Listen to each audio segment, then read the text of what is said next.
Ladies and gentlemen, welcome to the Tundra Nation live stream with me, your host, Tyler. 14 hours to Steve, Uncle Cushion, and Spicy McDude. Scotty takes over, Scott takes, you know him as the Pig Nation. And in hour 2, we play the initials. So stay tuned. Thanks for watching, and let's start the show.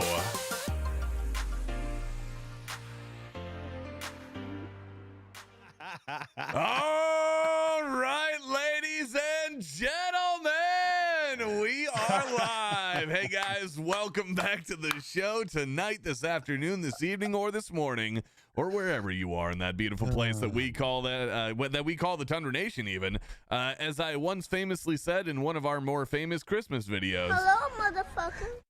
I've said that and Christmas that shit. Welcome. That was pretty. That was very well timing for that. Hello, motherfucker.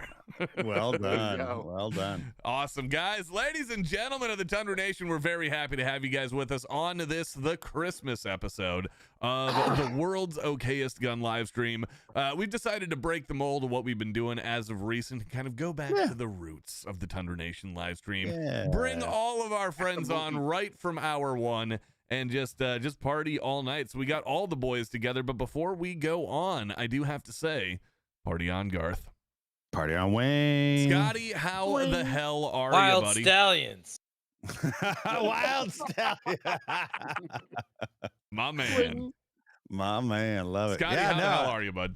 I'm doing very, very well. It's been a good week, selling stuff in the shop, hanging out, buying gifts for my family, and expecting the imminent arrival of my brother arriving tomorrow. And we're all going to hang out and have a good time.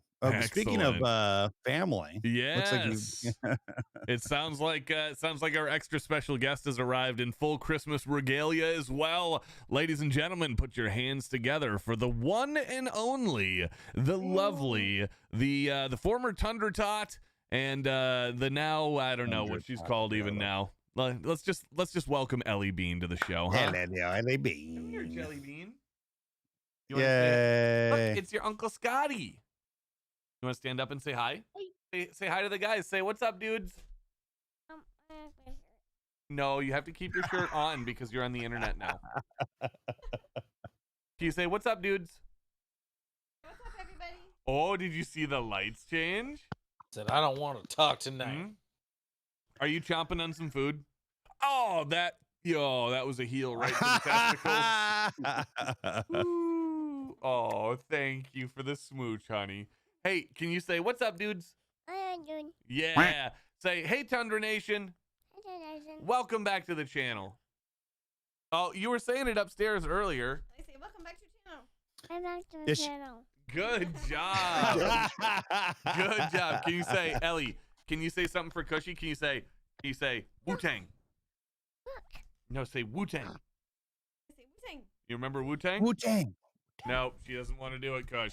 She's on the straight and narrow. She doesn't have enough of your influence anymore. Oh! She dropped it. She dropped it. Let's go. Ellie, can you do it one more time for us? Do it. Yeah! Good job, Ellie. Wu-Tang. Say Wu-Tang. Say Wu-Tang. No. You got to say Wu-Tang. Yeah, good job. All right. Say, Tundra Nation ain't nothing to mess with. Hey, Ellie, it's time It's time for you to go to bed, honey. So you guys say good night to everybody. Can you say Merry Christmas, nerds? Happy Christmas. Merry Christmas, nerd. No, she doesn't. She wants to be nice. All right. Oh, you had a Paw Patrol sticker on your foot. Excellent news. Can you blow everybody a kiss? Say, she says love you. Blow him a kiss. Can you say it louder? No, she's just throwing the Wu-Tang. Wu-Tang. Excellent. It's for the children. It's for the children. For the children. For the children. They are. We love you. They are nothing to mess with. Ellie, can you blow a kiss? Protect your neck. Blow a kiss. Mwah. Ah. Can you do it? No, she's faking it. She's got food. She's eating the food. Here you go. Mwah. You want to spit it out? Good job. Say Merry Christmas. Thank you. All right. Night, Ellie. Here we go. Now, of course, we have in the background right there Mama Mego taking care of the bean and making sure that everything behind the scenes runs smoothly so I can act like an internet with you fine folks 7 days a week right here. Ladies and gentlemen, as you can see, there are more people on screen in the first hour than just myself and Scotty. Oh, what's that? Say bye, Scotty. Bye, guys. Thank you, Ellie. Aw, there we go. Bye to Uncle Scotty. All right, good night, girls. So, like I said, we've got more than just me and Scotty on screen, and the reason for that, motherfucker. Thank you, whoever did that, RoboMan. The reason for that is this is the Tundra what do you call it? The Tundra Christmas mixer. That's right. Yeah. Excellent. Tundra Nation office Christmas mixer. Scotty, explain to us what a Christmas mixer is and what we'll be doing tonight. It means we're going to force all of our friends to dress up in goofy outfits at an hour they'd rather go to bed and hang out with each other and drink some booze. And we're going to tell some lies and have some fun.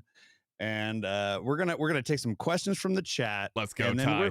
we're just gonna see how it goes, man. We're gonna see. We got some people in the wings that might stop by and say hi, and it's gonna be a good time. I think we're gonna have a good time. We're all rather festive tonight. We all have some. I do agree that the firearms festive nature is on full display tonight. But I don't know if you covered it. I'm sorry. I was focusing on pouring a drink and not spilling. Did we talk about an AMA tonight? Yeah, okay, so we have. Thank you for fun.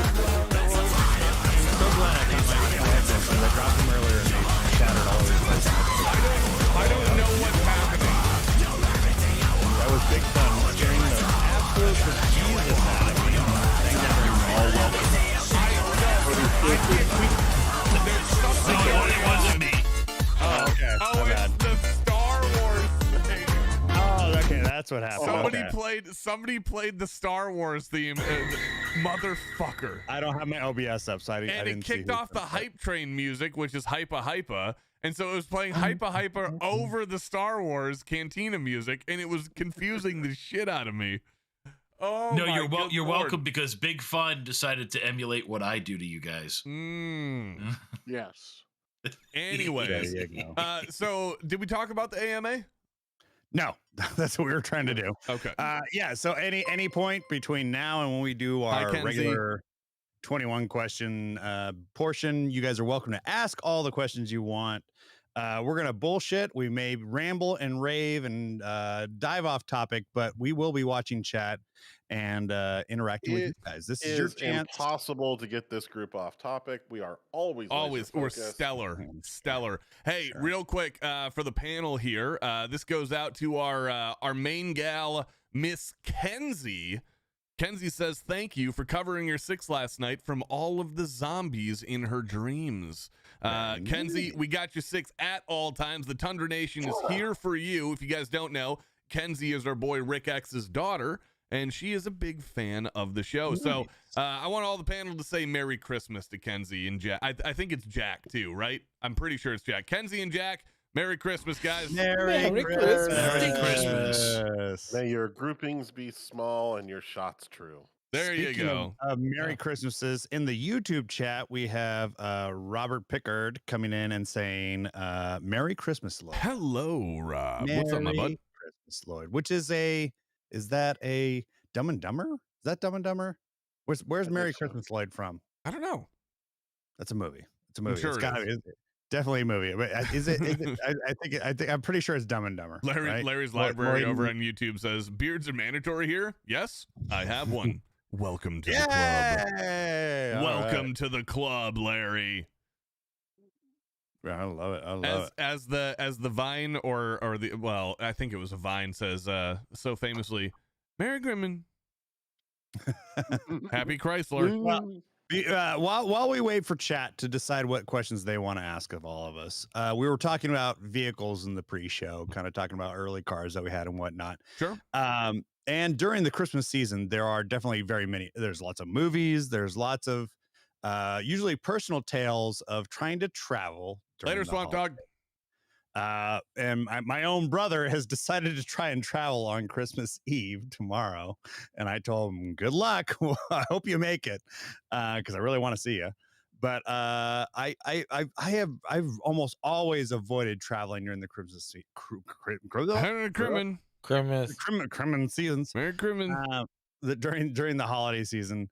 Does anybody here have a particular Christmas travel story? I have one. It's not that interesting, not that long. But I have before we tell any of these stories, I have an intro theme for this bit. Absolutely. 'Tis the season to clap some cheeks. Get red fucking nerd. Your mom's a hoe. All right. Yes, your mom. Yes, your mom. I'm talking to you. Fair enough. She probably was. Where do we go from here? Who wants to start us off? No, I was just gonna say, I don't think I've had a Christmas season where I decided to go anywhere other than a couple miles down the road to go hang out at my aunt's house where we had most of the family together. And Jesus it was fuck. Remember, folks. It was the Mommy, Mr. Hogg's wild Baldur's Mr. Gate 3. Mr. She Toad's was literary wild ride perfect where and we in were jail just after getting sued and skidding down the Tell us more road. about your hog. etc. Hey, Carlife you know is the what? only thing keeping Hogs me are- from Joe Exotic. Is so Riding a sad. hog's a great time, but we're talking. That's what she said. Riding But, hogs is a great time. Oh, You yeah. asked me for miracles, Theo, and I give you Scott Pig. There you go. There you Jake. go. But yeah, I think it was that's it. It was just like most of the time it was just like a short distance. I've never done like a cross country trek like a la Home Alone or something where they're trying to go across the country or to another country. And I was just curious if anybody had a story like that they might want. I do not, but we do have a couple of questions coming in from chat, so we'll Oh, shove this well, one and there go we go. straight to them. Oops, died too fast over on the Twitch side of things says any more from me or to me says any more on a Tundra range day. Let's just say there are a couple of irons and a couple of fires. Yeah, definitely. There's a very good chance that something on a small scale will happen within the next year or two. In terms of like a public range day though, the logistics of that is a little outside of my Scope. my current scope. After talking to and learning some things about hosting a public range day event, that is a little pie in the sky, a little pie in the sky for me at this point with 100,000 We're subscribers. working on something that might be adjacent to just a private thing like that. Yeah, it'd be a private event. I'm sorry, I can't be part of this anymore. Why is that? It's time you come clean that anytime we've seen you shooting, it's just an AI concept. That is correct. That is correct. And that's the what real it would be reason we billed can't have a as. range day. That's the logistics of it. I mean, to put one of those together for y'all to see in person is like ridiculous. So Yeah, like and honestly, it would just be like a really thin guy in a green suit showing his junk a little. Do you too know much. how expensive it was to alter those memories of mine from Iowa? It's just not. It's not logistically possible. It's like putting on a Gorillaz concert where they bring Michael Jackson on stage and everybody else, they're all holograms and stuff. It's just, it's a nightmare to do it live. Yeah. And every time we Men in Black you all, you forget like how to pronounce certain words with the letter K. It's very weird side effect. So you don't need that. You don't need that. I'm telling Rip it. You can buy this wow. online. Google. I'm telling All you, right. Steve, it's Kniff, and it's always been Kniff. Okay? Let's go with Scotty. Let's hit the Larry KSL. Libraries. Or no, it was Jake B's in chat. Yes, I know I saw it and I lost it. Okay, what are y'all's favorite aircraft and why is it the OV-10 Bronco? First of all, I don't even know what that is. props for Yeah, it's knowing like- what the OV-10 Bronco is because almost what nobody knows what that plane Ugly is. What the vehicle. fuck that I'm is. sorry. Oh, it it's one of is. those. Yep. It's an ugly It is a son very of a gun. ugly plane meant to do a very specific reconnaissance type role, and it was very good at its job back in the Vietnam War. Very good. But almost nobody knows what it is. And so, what is everyone's favorite aircraft? Well, I'm the big airplane nerd here. I'm gonna go last on this one. I think we go in reverse order here, and we're gonna start off with Steve. Oh, like I think like a lot of kids, I built models and stuff, and I got interested in airplanes when I was younger, like in my late teens, not like teens, early teens. Please don't 9 ever. to 11 is what I'm trying to say. From what you were gonna say there, though, I just have to say something. I don't ever want you to refer to anything about you as a tween, because that is just that is a picture that I cannot process. Dude, I was fucking awesome in my I'm youth. I sure. still I'm am. sure that you were. I'm sure that you Still- were, and you I are. will. I That's will true. never debate you on Oh, that. thank you, Spicy. Steve in the letter jacket. But just it's just fucking- something my No, brain can't I, process. I never owned a letter jacket. Well, Ah, I I can never only bought a- picture you that way. I could my go Letterman my jacket mother right now. framed my letter and my athletic prowess stuff in frames. She loved framing Fair enough. things. Fair So enough. those He's things. classy. He's too classy for a Letterman. No, jacket. my mom got a hold of that shit before I did. But anyway, because got mom was on the ball. There you go. The classic P-38, man. Like just Oh, sure. two planes. You know, honestly, so different, so ahead of its time. Pretty to Steve, look at. fun. I'm gonna Yeah. give you some props Beautiful here, plane. dude. I'm gonna give you some props here. That's not just a good choice. That's a fucking classy choice too. Yeah. Well, Like I mean, that. That is some style points I'm there, because bougie you as could fuck. I say, chose a bougie plane. dude, you could say the P-51, you could say the P-47, you could say the B-17, because they were the big marquee dudes. And if you go over to the Pacific, you could say the A4U and the F6F. You know, there's so many options. But that P-38 is just like that second tier on the list, but did just as good, and nobody gives it the credit it deserves. That's That a is a sexy plane. classy choice, dude. Yeah. That might be this pick. I mean, you know, Spicy- it's the plane that wears like a sports coat to the party, even though it didn't have to. It didn't have to. I like it. I like it. Spicy, your favorite aircraft of all time? There's a lot of cool ones out there, but I think the one that takes me back to being a kid and seeing it in the museum was the SR-71 Blackbird. Oh, Great another goat. Oh my Yes. goodness. Beautiful. Fastest aircraft ever to fly. Fucking sexy, sweet. The size of those engines when you Allegedly. see them. Yeah, well, allegedly, correct. Engined aircraft. The X-15 went faster. Right? Yes, correct. Yeah. Non-scramjet or ramjet, whatever they classified that X-15 as. But anyways, Rocket. production aircraft. We could call it the fastest production aircraft in the world. Any hoozle. That is a very, very good choice too. If you ever get a chance to see one, go see it and just marvel when you see the physical size of just the engine that is needed to bring that thing up to as fast as it goes. Yeah. Well, We don't need flares or any kind of chaff, because we're just gonna go faster than the missile. can. Yes, we're gonna go faster Yeah. than what the missile can at that altitude. It's a very American answer to every problem. Well, shit, we'll just go faster. Yeah, exactly. I love We got the. incoming missiles. Hey, Increase throttle by 5%. You know what? Hey guys, Yeah, what's up, Twisty? I don't know if you just caught this, but the first two picks were Kelly Johnson. They were both Skunkworks planes. Oh yeah, good That's call. right. Yep. Good call. I Yeah. mean, you Mine know, will not be. It is Um, it's a this is Sparta won't be. plane. Let's go. Yeah. Let's go up to Cushy here and see what he has to say for this one. Favorite aircraft of all time, Cush. Mine's gonna be more modern era to a certain extent, but the F-14. The F-14 Tomcat. is Yeah. to Tomcat, this day. baby.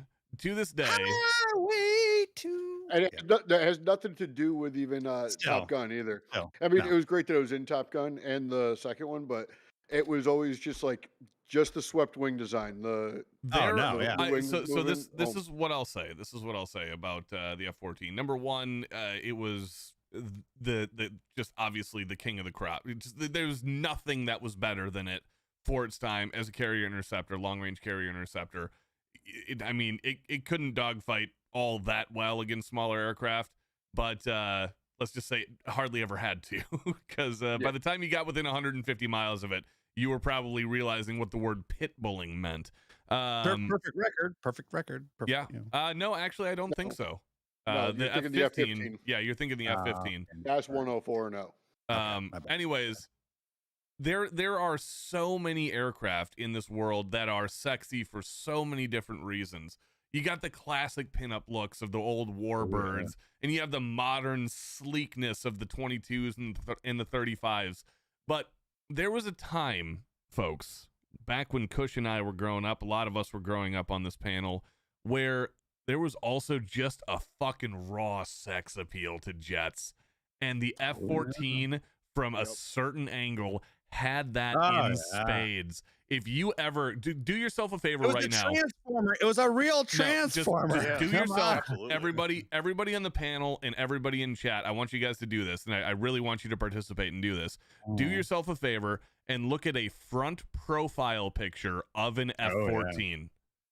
Specifically the front profile. With the when the F-14 had its wings out, it looked like a derpy mess. But when that thing was swept back in front profile view, it looked like the meanest motherfucker to ever have existed. And the F-14 is a goated pick, Kush. Yeah, it's absolutely.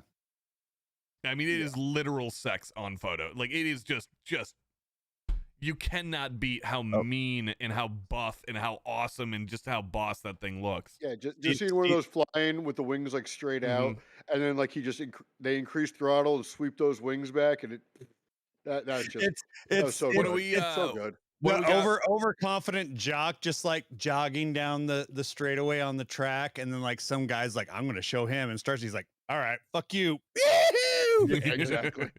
Scotty, what's your favorite aircraft of all time? Man, you know, you gotta love so many. I mean, there's just P-40s and Hellcats and like any like World War II. I love like a Mosquito and hey, you just answered Goku's question. He literally just asked question for the panel. What do you guys think of the de Havilland Mosquito? Yeah. I was just talking to the guys before the show. I was watching a lot of Fat Electrician stuff. And I loved the Mosquito for a long time, but he had a great video on it where it's just like.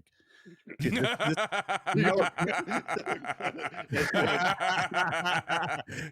milk, that is great. The F-14 is the origin of the Naruto run, which is fact. And the Mosquito just being such a dominant thing.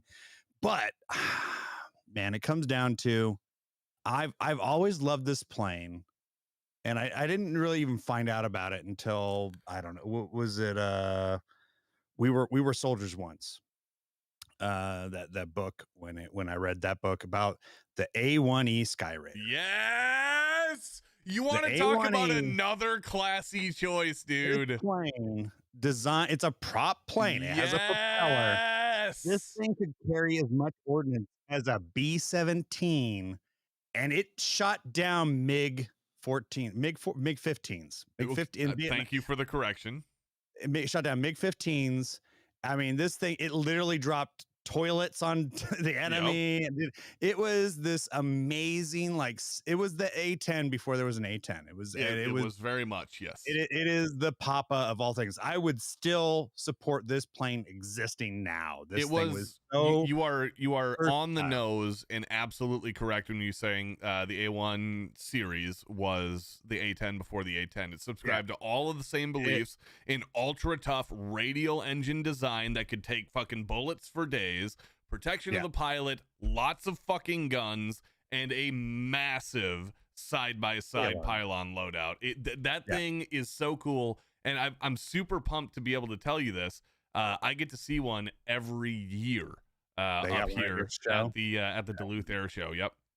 Yeah, the Duluth Air Show. They've got there's some amazing A1E restorations across the country. There's a few air shows that have them. There are a lot of things that I love about aircraft, but I'm also a massive sound nerd, right? And the sound. There is something that is unbelievably special about warbirds, because you have kind of two major schools of thought with warbirds in terms of sound, like the World War II aircraft.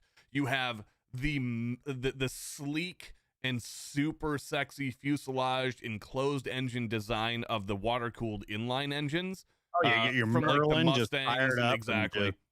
And then you've got the fat fucking growly sons of bitches that are those giant 18-cylinder radials that produce like 2,700 horsepower on, in some cases. Yeah, and that's what's on these. Stand on their tail and go straight up, because they're just the best fucking part about those. Like a lot of those planes sound really cool when they're under full mil power and they're rolling. But the best part, in my opinion, about those is listening to them chug at idle, dude. Just where they're and it's just that it's just like it feels like it's just ready to, it's like straining at the leash, ready to go. Be like, come on, unclip me, let me go, motherfucker, let me go, motherfucker, let me go, come on. Yeah, I love him to death. I'm gonna bite him. I'm gonna bite him. I'm very. I do have to say to all of you on the panel right now, I am incredibly impressed with all of your picks. Mine is going to be the most basic pick of this list. No, don't worry. I have time to disappoint you. Oh, I totally forgot you were here.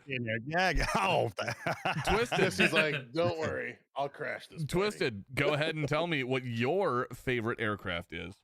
Boeing The 747. De Havilland Canada DHC-2. It's the Beaver because you know it gets it done and it always makes it right. Wrong.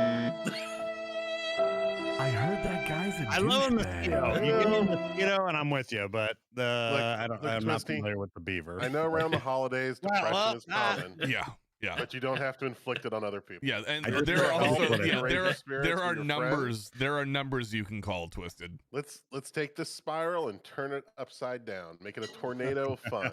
Okay. Well, that's the plan. That's what the Beaver's for. All right. Hey.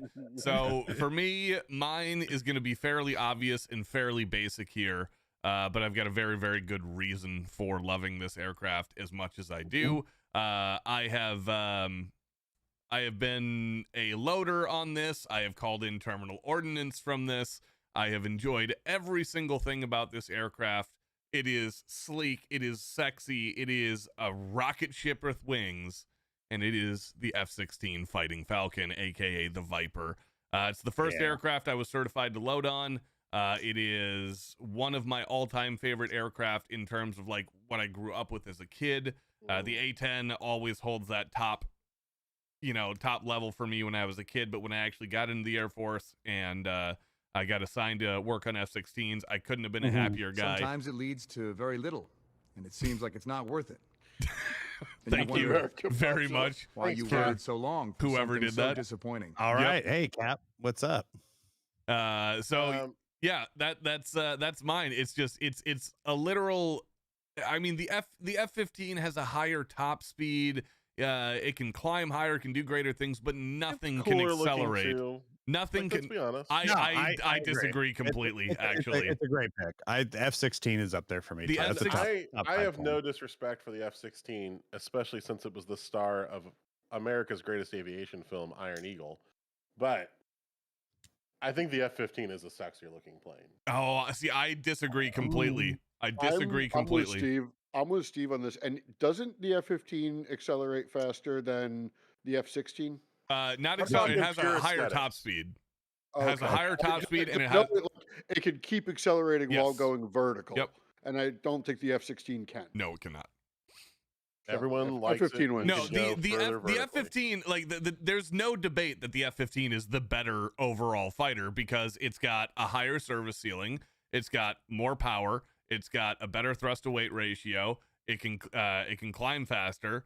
The only thing the F-16 can really do is out accelerate it in a short period of time. The F-15 has almost double the range, I think, of the F-15 or the F-16. So yeah, Right. the F-15's better in every way, but there is just something that Those just afterburners are it just hits me sexy. just right about those little fucking lawn darts because they're half the size. They scream almost just as fast. Like everything about the plane is almost just as good as the 15. It's on one engine and it's just tiny, and that thing can fucking turn. Well, I've always been into jets, but I've never been like a nerd about the statistics of like what goes what speed. It's like jet go fast for me. Yeah. You know what I mean? Sure. All, when I all went I'll to say is there's a reason why they're still the Thunderbirds. Yeah, the first time Fair I went to an air show, which was just like a couple of years ago, they had the Blue Angels there in F-18s, and there was also an 7G F-16. limited.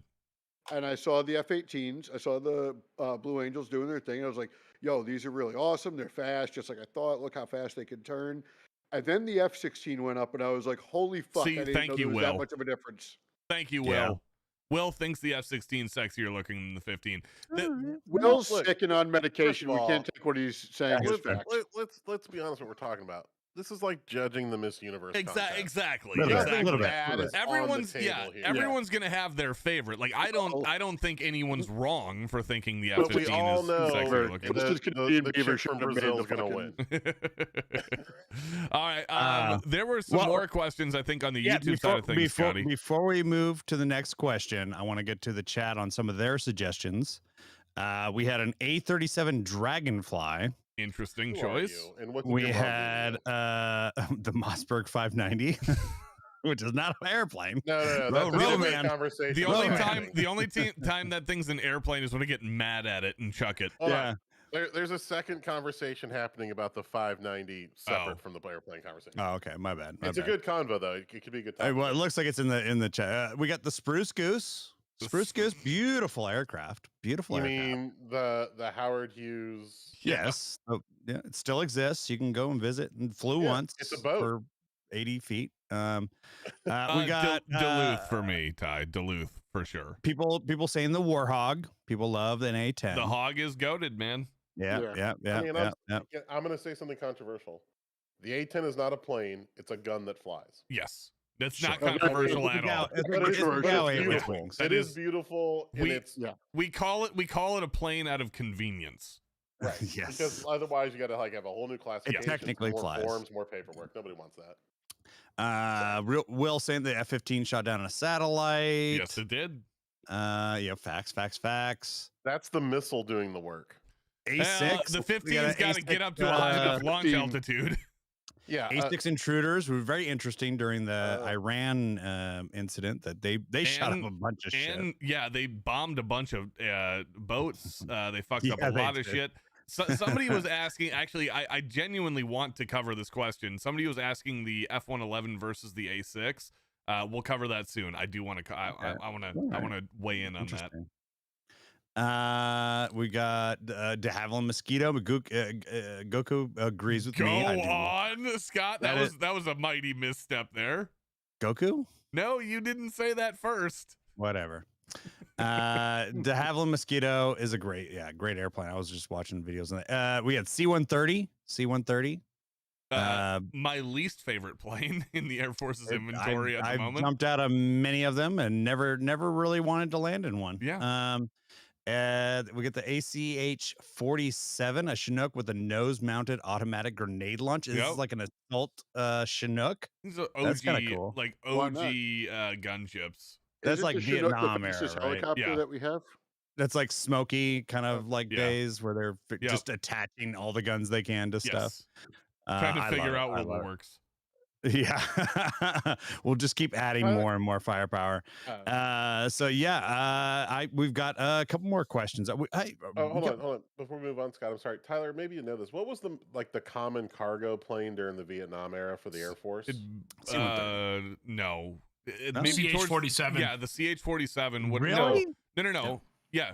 Wait, CH-47 is from World War II. Yep. It would have been. Yeah, but it's still flew in Vietnam. Yep, it'd be early Vietnam into mid would have been CH-47, and then at the tail end of the war, I think is when C-130 the 130s started. 123. The only reason I asked, I'm not trying to start controversy. I don't have the right answer, but the reason I asked was, so my father was an aircraft maintenance officer in Vietnam. He was a captain in the Air Force. And the best story he ever told me about the Air Force, he's like, the worst day he had on the job when people were not shooting at him is like 10 bats got into a cargo plane and he and like one other guy had to chase them out. Sure. Oh, I got a I story. couldn't remember which plane. I texted him. He hasn't responded yet because it's like, well, the first he's almost 80 and it's 9 o'clock. He's probably asleep.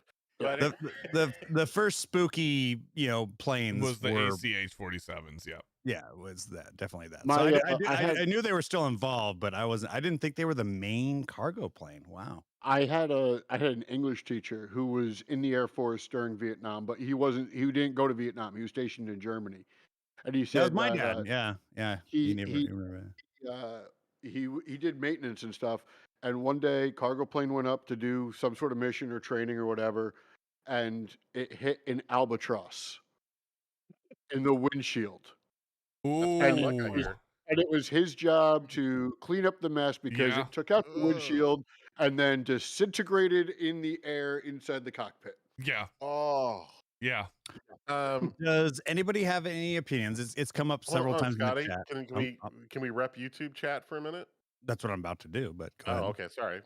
I was saying several times people have brought up the B1.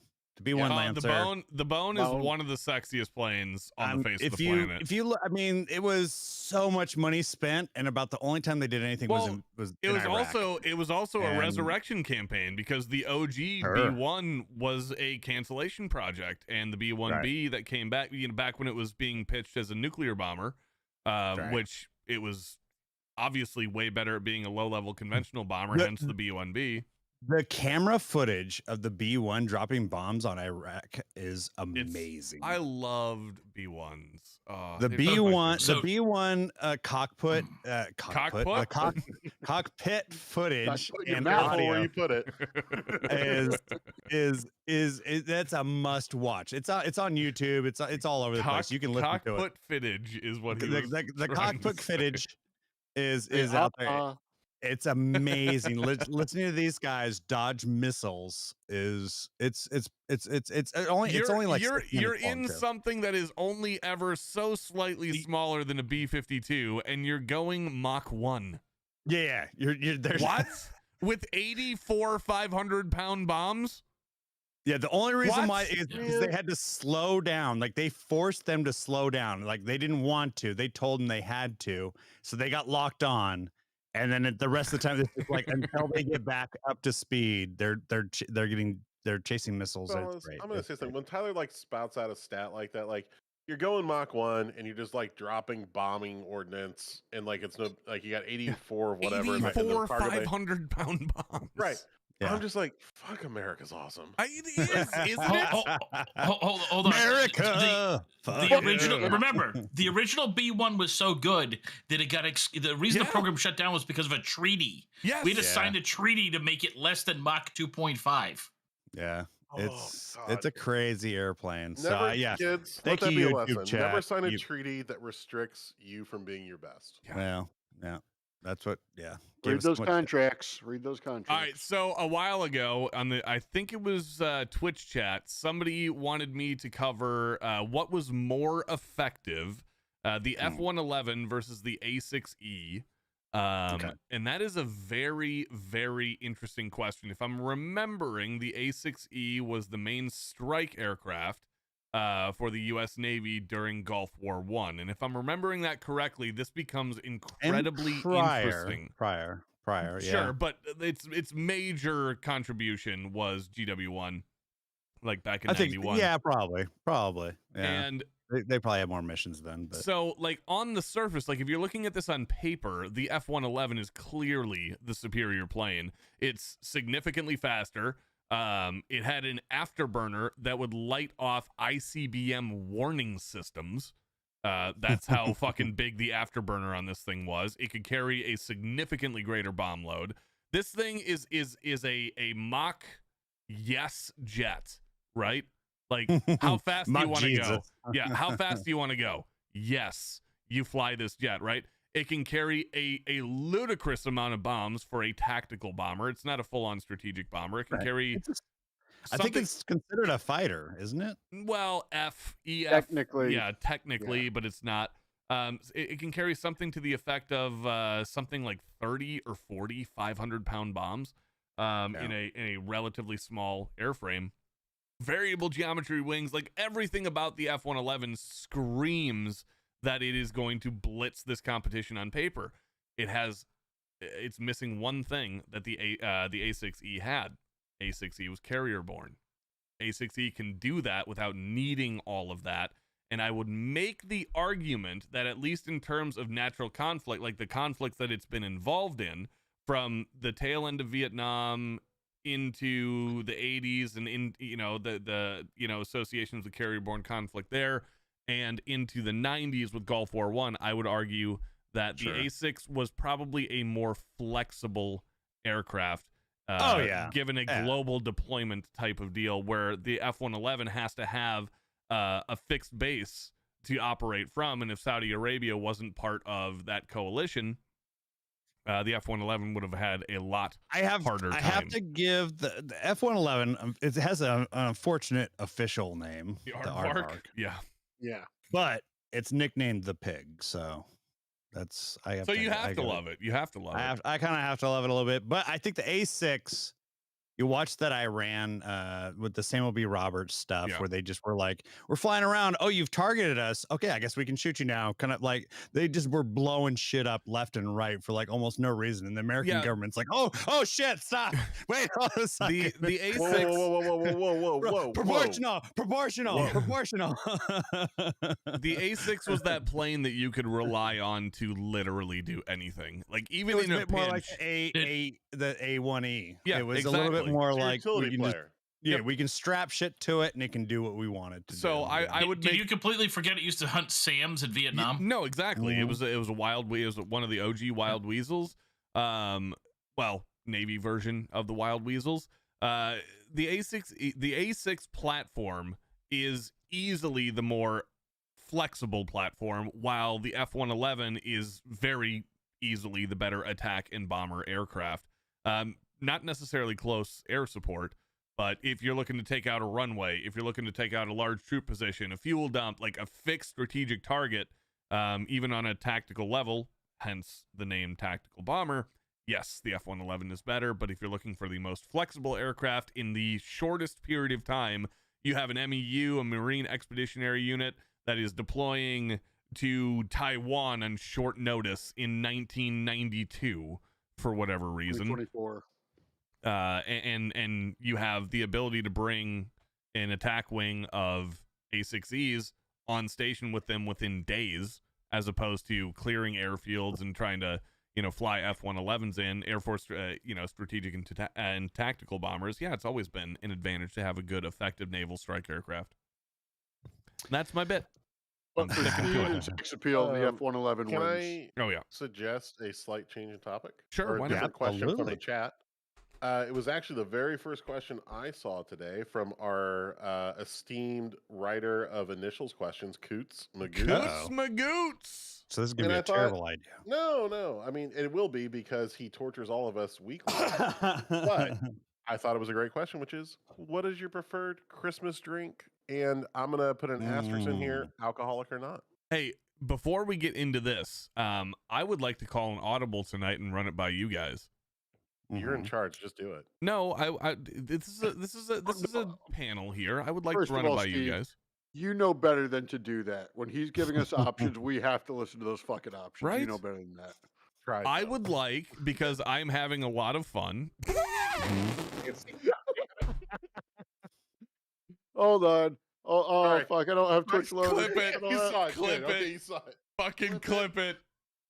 I just want to reel for the next 365 days. It Super has to clip be, of it that. has to be, Supercut of that. It has to be every time though. Like we've got to get the chat behind this.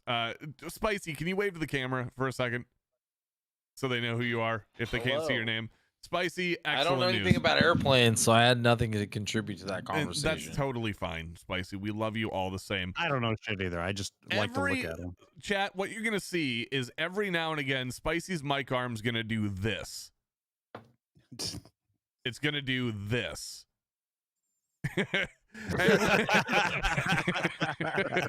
And it makes me laugh so much. I have something I would like to ask my Twitch chat. Every single time you guys see that happen, regardless of context, regardless of what is said, please clip that it. shit. Please clip it for the next year, because I would like to put a supercut together of just Spicy's mic. What happens if I get a new mic arm? I'm so glad I sent that mic arm to him. Can I actually say something to you, Spicy? I feel I'm about to be a real asshole. Like a whole extra really good mic arm right over here. No, you can't. You can't do it. And you can't last do week, it. hold on, time out.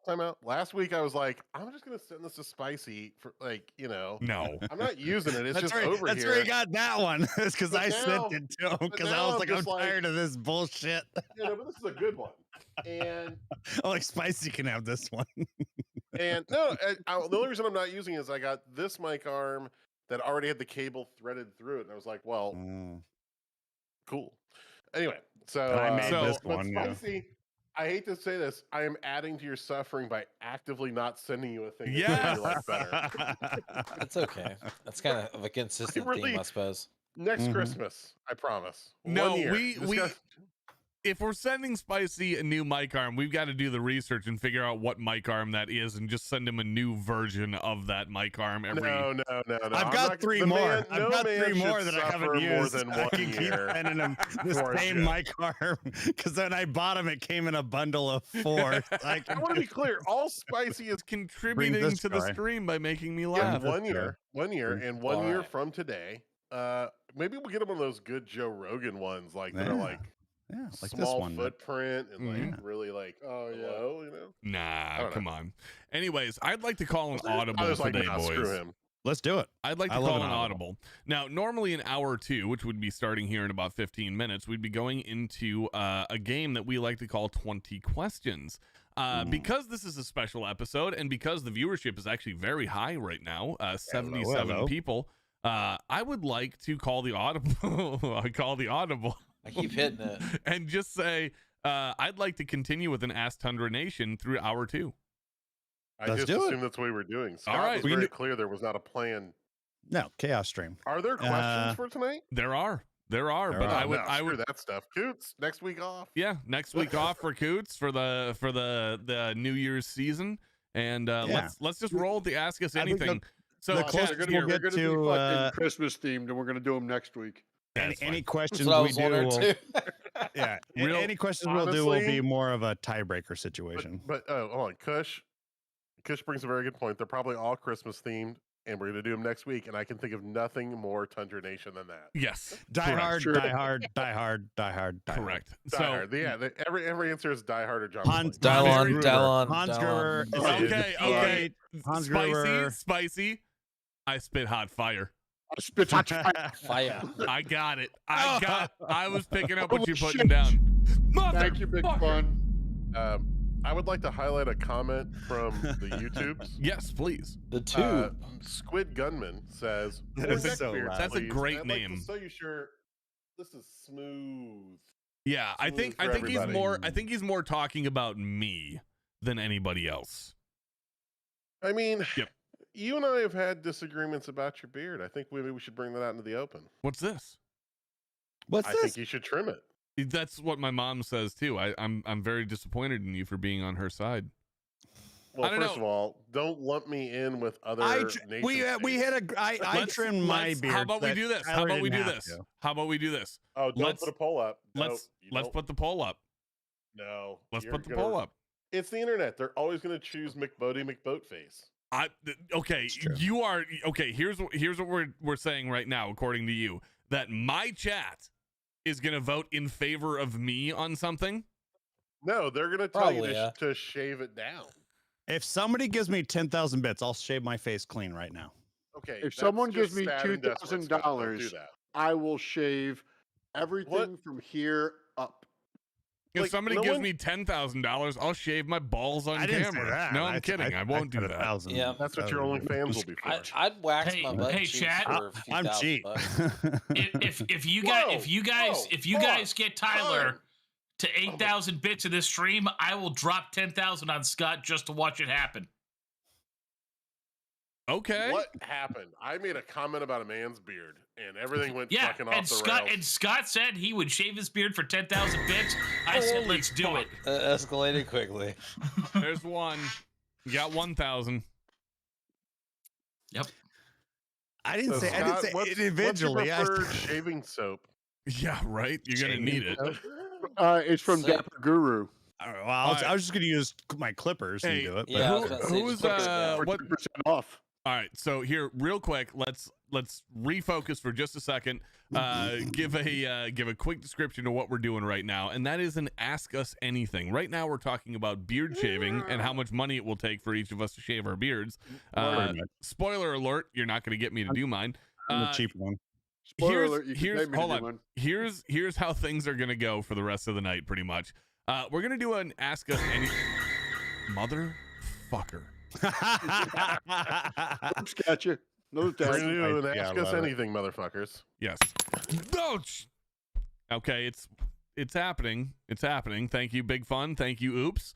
We're going to do an Ask Us Anything tonight, and that means you guys can ask us whatever you want. It could be about guns. It could be about beards. I don't care. Ask us anything you want to, both YouTube and Twitch side of chats. Scotty and Steve are going to be monitoring YouTube chat, and me and Cushion will be monitoring the Twitch chat for your questions. We'll try to get as many of them answered as humanly possible. No guarantees, because we do like to go off on tangents. Yeah, a little bit. The best way for you guys to get your questions answered is to highlight your name using channel points on Twitch, or tag me at Tundra Gaming Live on Twitch, and on YouTube, tag me at Tundra Tactical with your question. And I have will our next be more likely I have to our see next it. one. Scotty, Hold on. We didn't answer Coots' question. Oh, okay. Which started this weird thing, which was favorite Christmas drink, alcoholic or non-alcoholic. Yes, for me, is Scotch. Surprising. I need a drunk. Yeah, Christmas drink. We conspire with hot chocolate. Hot chocolate. Yeah, Irish or not. Yeah, doesn't matter. Hot chocolate. Hey, for me, hot chocolate just is like a winter drink. It doesn't, for me, it doesn't feel like Christmas. If I had it on Christmas, it's not like, oh, this doesn't feel Christmassy. But you can say the same about eggnog. It's just a winter drink. Yeah. All right, I have to address something here from Marcus Aurelius in chat. He says, we'll conspire with Mama Mego to do it when you pass out some night. Now. I don't think. Hold on. Before anybody says anything here. Mama Mego, if I passed out drunk one night, would you ever shave my beard? Absolutely not. And why is that? Didn't get paid enough. This is all I've known. And that's Ellie has known it too, so I'm pretty sure she'd freak out. There you go. Marcus Aurelius, your partner in crime, has already backed out. That's all I have to say. I think I could like for the right trim it up price. just a little bit. I would do that. She's trim the beard. Thank you, Megan. Thank you, Mama Mego. Interesting. The beard needs a trim. Interesting. The beard has been trimmed before. Marcus Aurelius in the chat earlier did say he'd like to see a beard growing competition if we all started at the same length, and I said I'd win. You would win. You are literally. I would literally go to medical professionals to figure out a way to beat you. Yeah, I'm sure you would, but Cushion would still somehow win. Rogaine scrubbed into your face. I literally, as a teenager, used to get 5 o'clock shadow in hours. Yeah, he is a freak of nature. Literally, he could be in a circus. I grew my hairy man. Tyler insulted my short beard the first time I came on. I said, I could outgrow you. He said, no, you can't. Yes, he can. And I caught right up. We are talking about beards, by the way. Yes. Cushion Spicy for their drink. Scotch for me. Scott. Wow. Okay. Was it Spicy? spicy? Whiskey. Give me some alcohol. My wife made this like mulled wine thing a couple years ago. Oh, dude, mulled like wine, a Christmas style, like we German mulled wine, hot kind of wine thing. It was pretty good. I do like some mulled wine, actually. Oh, I know Cat Milk in the chat. I bet he likes some. He makes some mulled wine of his own. He's got his own recipe. We did mulled wine last year, and it was unbelievable. Dope. It's dope. It's so good. That's the winner. We can just stop now. That honestly is for a Christmas drink. That is absolutely the winner. Fair enough. I love it. Well, that kind of almost Richard Cranium also had what's your favorite bourbon? So it's almost in the same vein. That's going to be a gift courtesy of our boy Twisted here, and that will be my favorite kind of daily drinker for a bourbon would be Basil Haddon. Yeah. I'm with him. Yeah, Basil Haddon's it's real good. I'm gonna unapologetically pimp the state of Missouri. A lovely. Actually, I changed my answer. A lovely bourbon out of Kansas City, Missouri, by the J. Rieger Co. J. Rieger's bourbon. It's lovely. It is very sweet, good, but not too. It is not too. Super good. For bourbons, that's my favorite. Steve sent me a bottle, and I drank all of it in like a day and a half because I was just like, "This is so good." I need to just go work for like the Department of whatever. Missouri. The department of booze. the Department of not even Missouri booze, or like, I'm whatever. just unapologetically Missouri, because I feel like every time on the stream, someone's like, "Oh, I like this thing." It's like Missouri's got a better one. Hold on. Yeah. You know what? I will say wonderful. that chocolate company that CMMG sent me chocolates from, pretty darn. Oh, the candy factory. Pretty the darn. Uranus. Hold on, Santa TTS says coming he in. Knows what I'm used this talking about. man There's making TTS a coming in. heart Stand by. attack. He will need it. What's We the want chocolate company Cyrus that's from Hold on. Duck slightly out of Dynasty. Springfield? He's already Hold here, on, my Scott. guy. Has just a gray beard away. Let's abuse this man. Let's Spread. abuse this man. Okay. Oh, Scotty, Robo Man. continue on. Rubber No, Man they're- with his Hold on, Christmas spirit. I'm looking it up. I don't know the company out of Springfield. I Oh, apologize. it's not it's- Springfield. It's Columbia. Are we No, talking time about out. this? Hold on, two separate things. Oh, Tyler, sorry. you're talking about the candy factory out of Columbia, Missouri. Megan put the candy box in my hand as if we were talking about this. It's so it's a sorry. great place. They It's make the a coffee. If you're gonna say it correctly, it's the Uranus Fudge Factory in St. Oh. Robert, Missouri. Well, that Yeah, is it's on Springfield. unfortunate.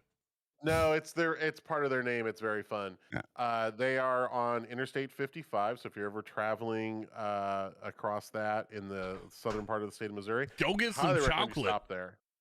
They Yeah. have like great It's fudge, actually- great stuff. But I would argue the candy factory is like if you're trying to impress someone. Oh, okay. Uranus is like if you're like, I just want all the A good tour. candy for myself. It's a touristy thing. Yeah. It is a touristy thing, but in a good way. Well, there you It's not a go. bad way. Did we cover everyone's drinks?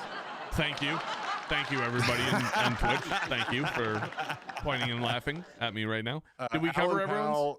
Alan I Powell on think so. YouTube has a unique suggestion for a drink: mullet wine. Mullet wine. I thought mullet wine was just mulled wine. Oh my god, the finger pointing thing really freaks me out. I'm not That is gonna lie. creepy. Why? I don't know. Just random hands showing up. I don't like it.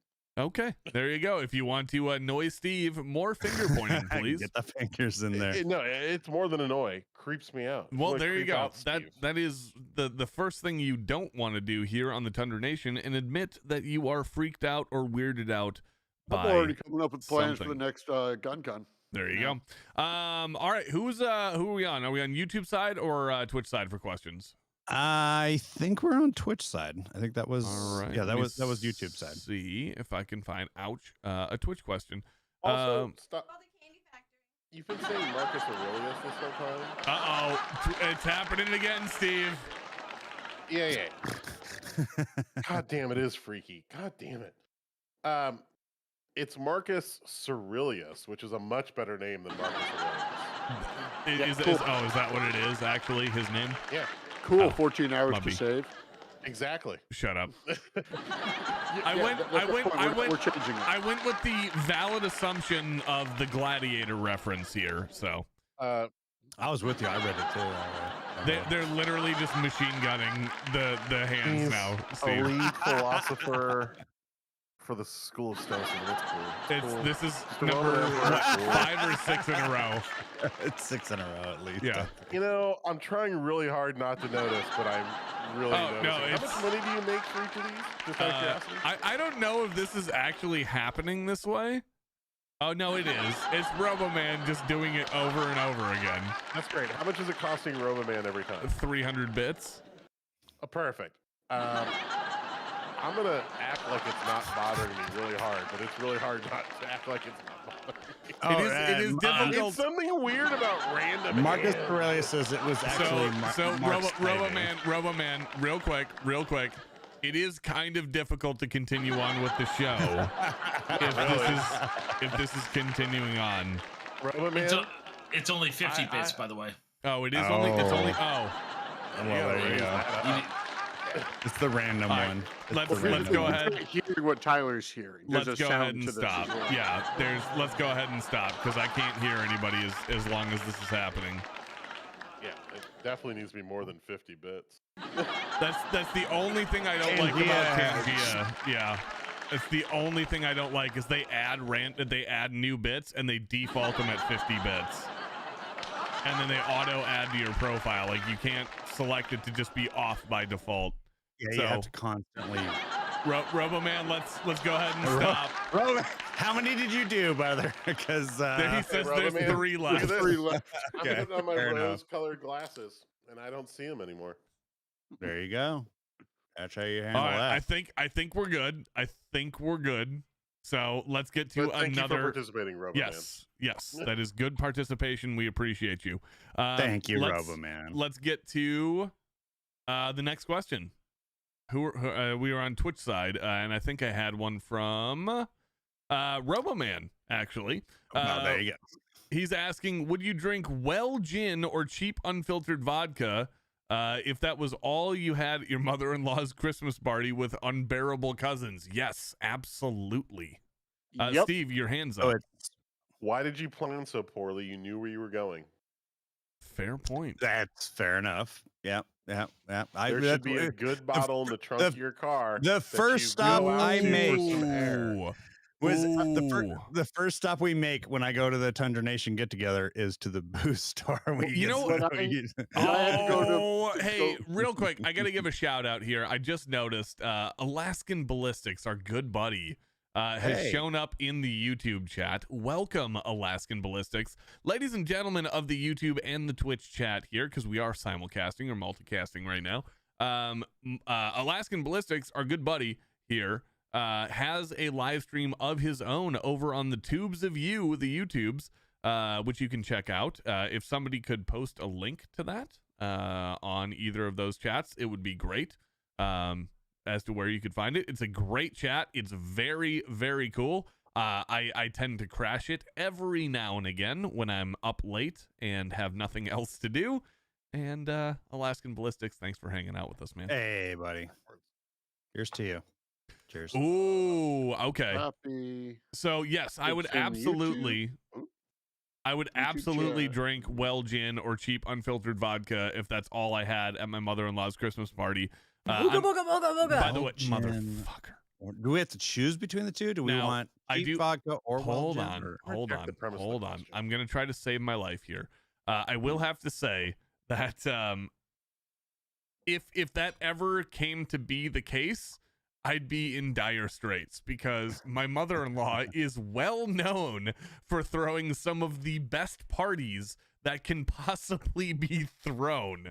So if it ever came to that, I feel like I'd be kind of like in a position where I'd be like, you know what? Life's already shit anyways. My mother-in-law is legendarily known for throwing really good Christmas parties. So Tyler's dad was the only one who supported me on getting some aviation gin last time I was there. I got the That is aviation true. gin. Him and I were the only ones who drank out of it because we were both enjoyed the gin. Spicy. It's not well gin though. when Would did would you meet my think- dad? The second Tundra get together. He came Oh. over. What up, Steve? Or was it the I have a first? question. I don't Well, remember. my One of the question two. is for Spicy and Kush a little bit, like as a panel on this question. Like, given what Tyler just said, let's assume that the mother-in-law is serving the well gin and the rot gut Okay. vodka. What did Tyler do to piss her off? Oh. Okay. I'll let it go. It can't be something creepy You can and tell weird. him. Just something like, Oh, what would make Hold a on, mother-in-law hold on. slightly mad? hold on. Daddy's back. Good lord. Oh, my wow. God. That was appropriate for this part. I Anyways. don't know what's happening. I can't hear the whole stream. You can tell them daddy's back. Yep. That was the. I again. think Tyler did not get Ellie over to their house quick enough. That could be like that that. could be a thing. I like that classic punishment for like not getting the grandkid Yep. Yeah. No, I can tell you exactly into the what zone he did. of pamper. I can tell you exactly what he did. Oh God. They went. Uh-oh. They went into the basement and they went to the couch that used to be in the basement. And they flipped that cushion over and they saw those stains. Oh, shut your mouth. That's what it was. good That lord. cushion. Good no, lord. that okay. Cushion. In all fairness, that cushion Under it was a Scott has Hussar, the slept admin on. pouch. Yeah, that cushion or that couch, Scott has slept on. So it's over. Well, It's over at our house. A bunch of us have a quick shout out, Wonderbutt. Thanks for the gifting 5 tier 1 subs. Thank you very much, buddy. Oh my God, I totally missed that. Did that happen? Yeah. That just happened. I was too focused on Spicy's microphone thank arm. you. He's gifted a total of 20 to the channel. We really appreciate you are it, the best, Wondermutt. Thank you very much, buddy.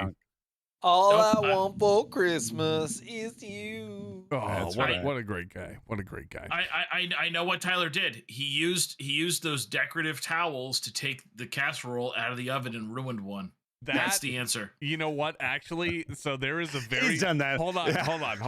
I've done it. Let's just stop. I have a good family story to tell during the Christmas season. This didn't happen during the Christmas season, but it's one of those things that very well could have happened during the Christmas season, and it could have very well added some tension to the Christmas season. Now, I have said many times that my wife's mother, my mother-in-law, is a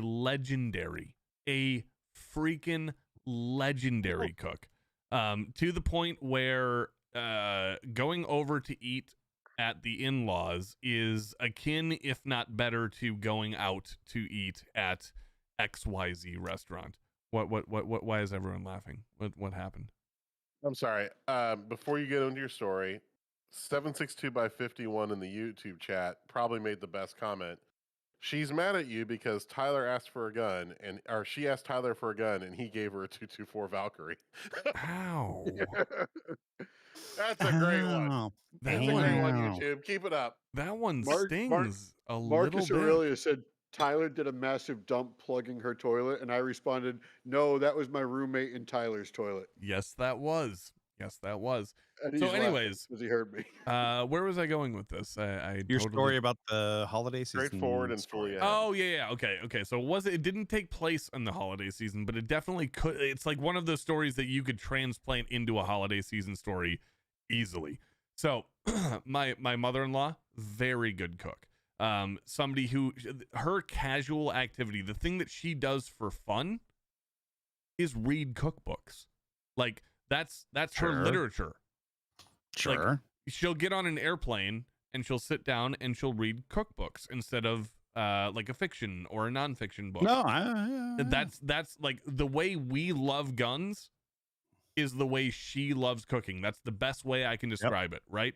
So take all of our passion combined for guns. That is her passion alone for cooking, and oh my God, have we benefited for it? Every dinner is like just an all-star dinner. Anyways, when I was first dating Megan, probably, I don't know, this is probably our first year and a half of dating, so still new to the family. You know, we're still in the trial phase, right? Or I'm still in the trial phase.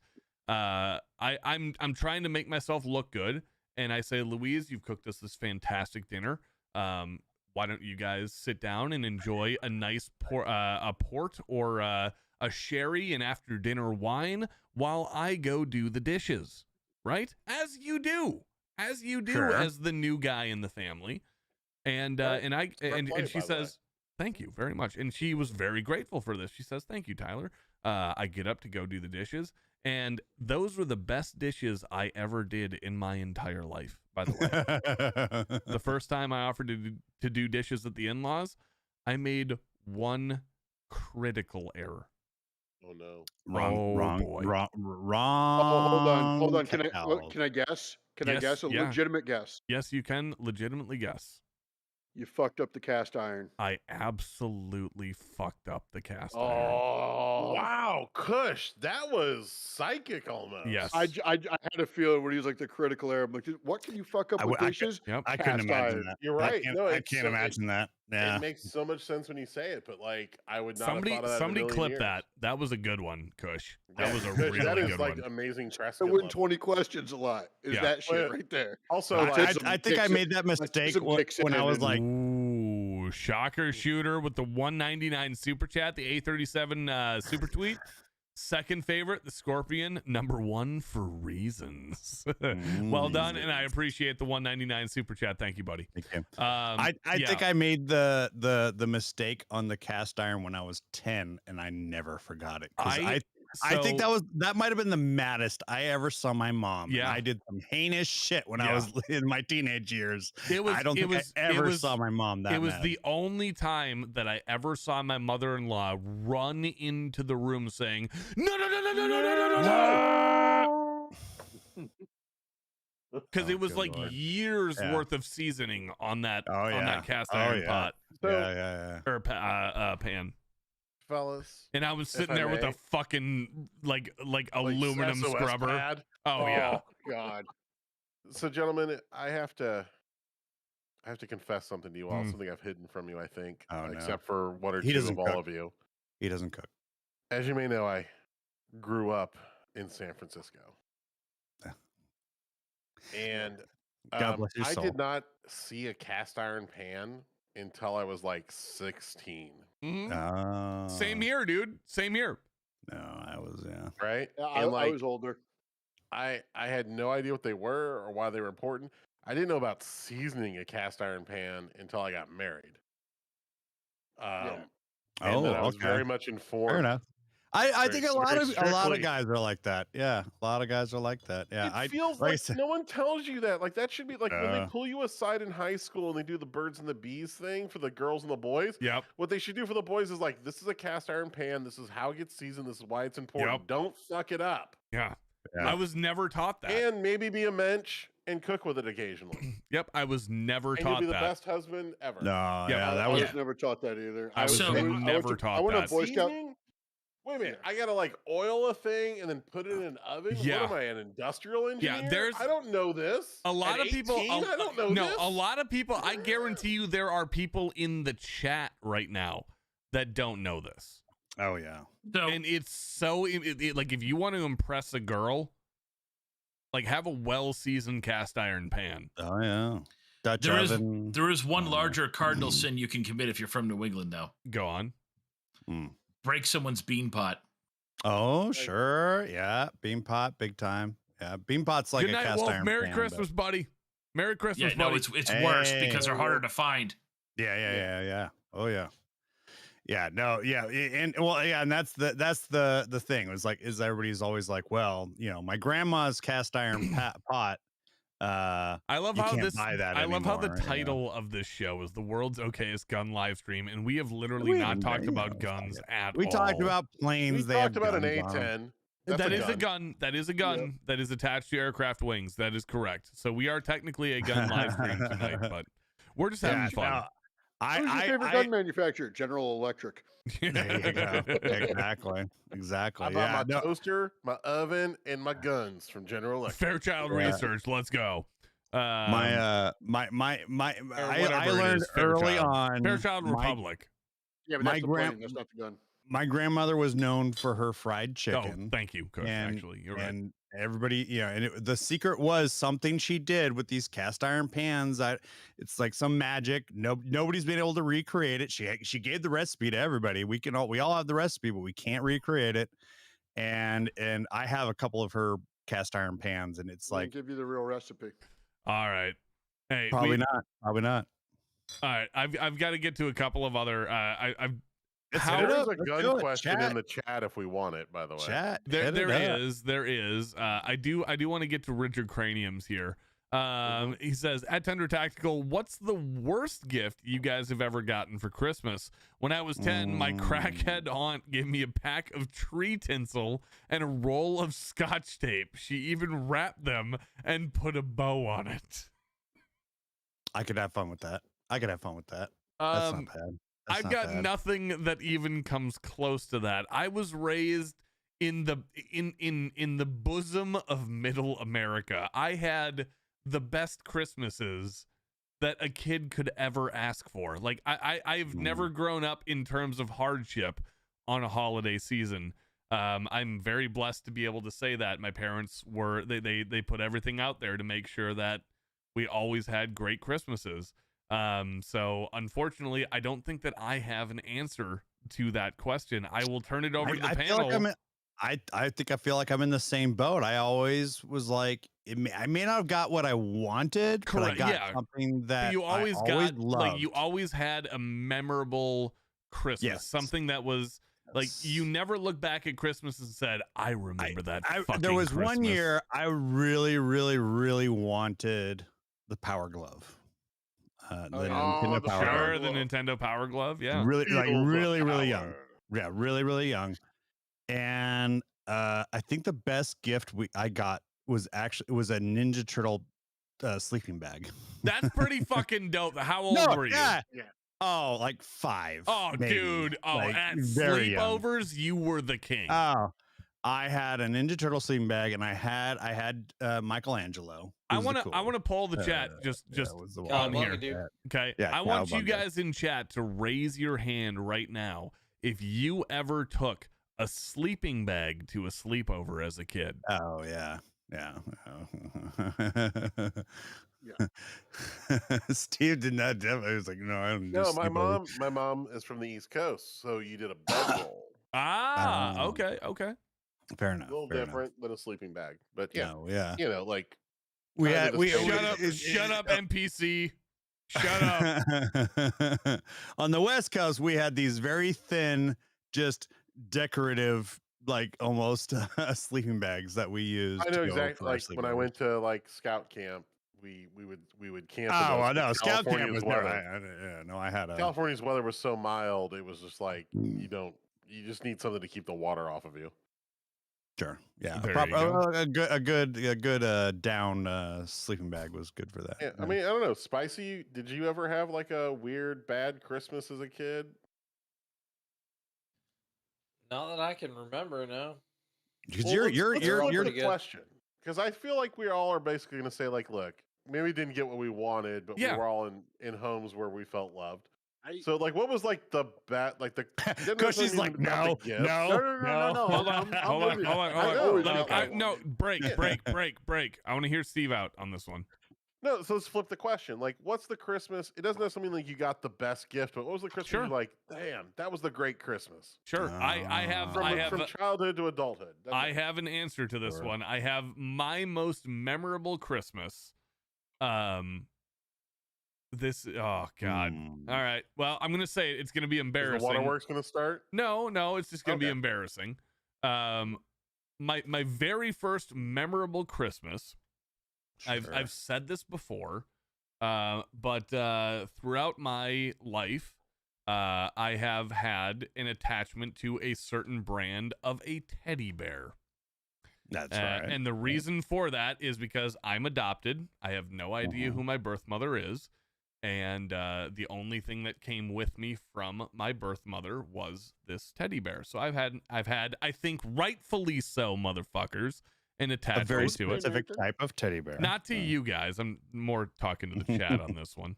And my very first memorable Christmas present that I got was when I got another one from my parents, and I was about 5 years old. I remember that. I remember opening that gift, and I remember really loving it.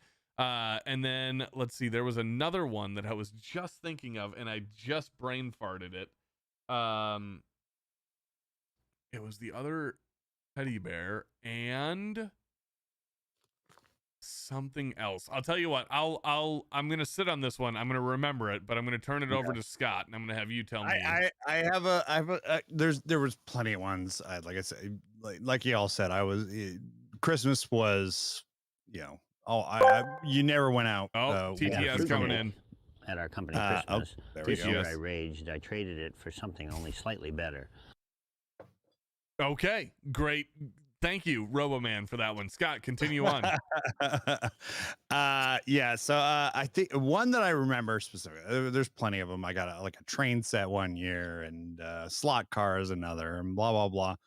I always got really good Christmas gifts. Teddy Ruxpin. Definitely. The one that I remember the most was towards the tail end. It was, I don't know, whatever year the PlayStation 1 came out. I didn't believe in Santa. So like 1996. Oh, that's not. It was an epic year. No, PlayStation 1 was 96 or 97. No, it was. Yeah, look it up. PlayStation 2. Look it up. No, look it up. Scott. I'm confident on that. Look it up. It's like or a little bit earlier at least, right? No, look it up. 90. I'd say 95 or 96 or 97. It wasn't. I was not in high school. Yeah, I know that. September 3rd, Look it up. 1994. There you go. Wow, really? Wait, no, hold on. September 9th, 95 for North America. That was Japan. Okay. I feel a little okay. Okay, right. So yeah, I knew I wasn't in high school. Anyway, No, so I was like, really? Oh my God, we're so old. Right? And so like I was like, man, you know what? I really want a PlayStation. I really want a PlayStation. And I did not think we were gonna get one. And I was like, that's all I wanted. I was even like, because it was like anticipated for a long time. I was like, don't get me anything crazy for for my birthday or for summer things or nothing. I just save all your money, get me a PlayStation. That's all I want. And I didn't think I was gonna get one. And then I found a Squishmallow. Oh my God. An unwrapped PS1 in the closet.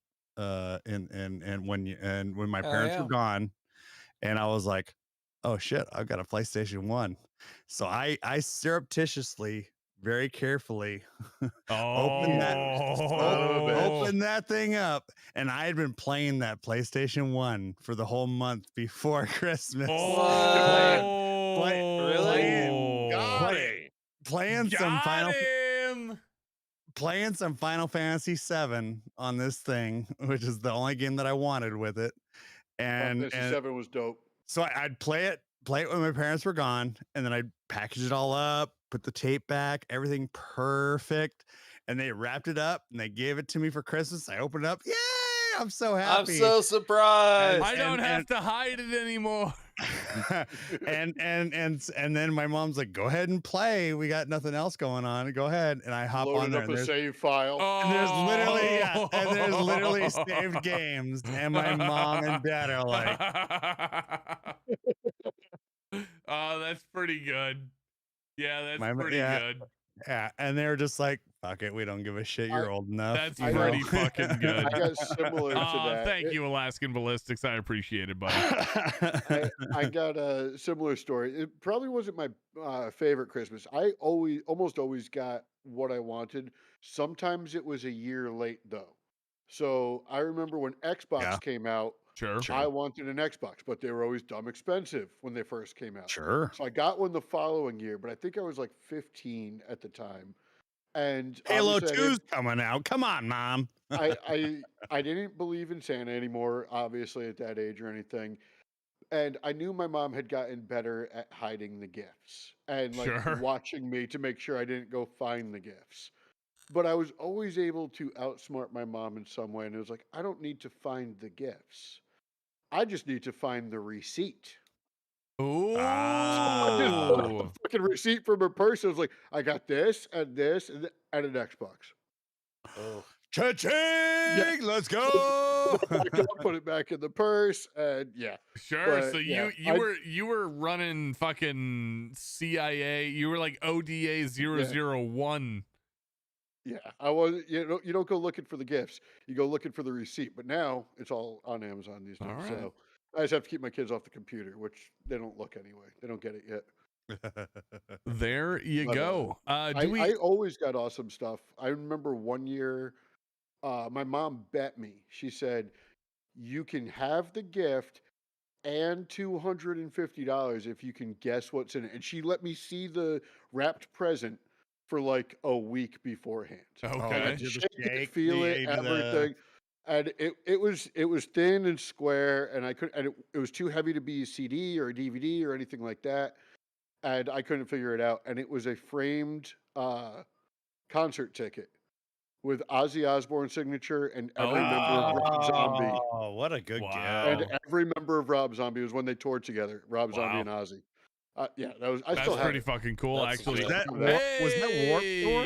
Was that Warped Tour? Real quick shout out going out to Sandman762 in the chat.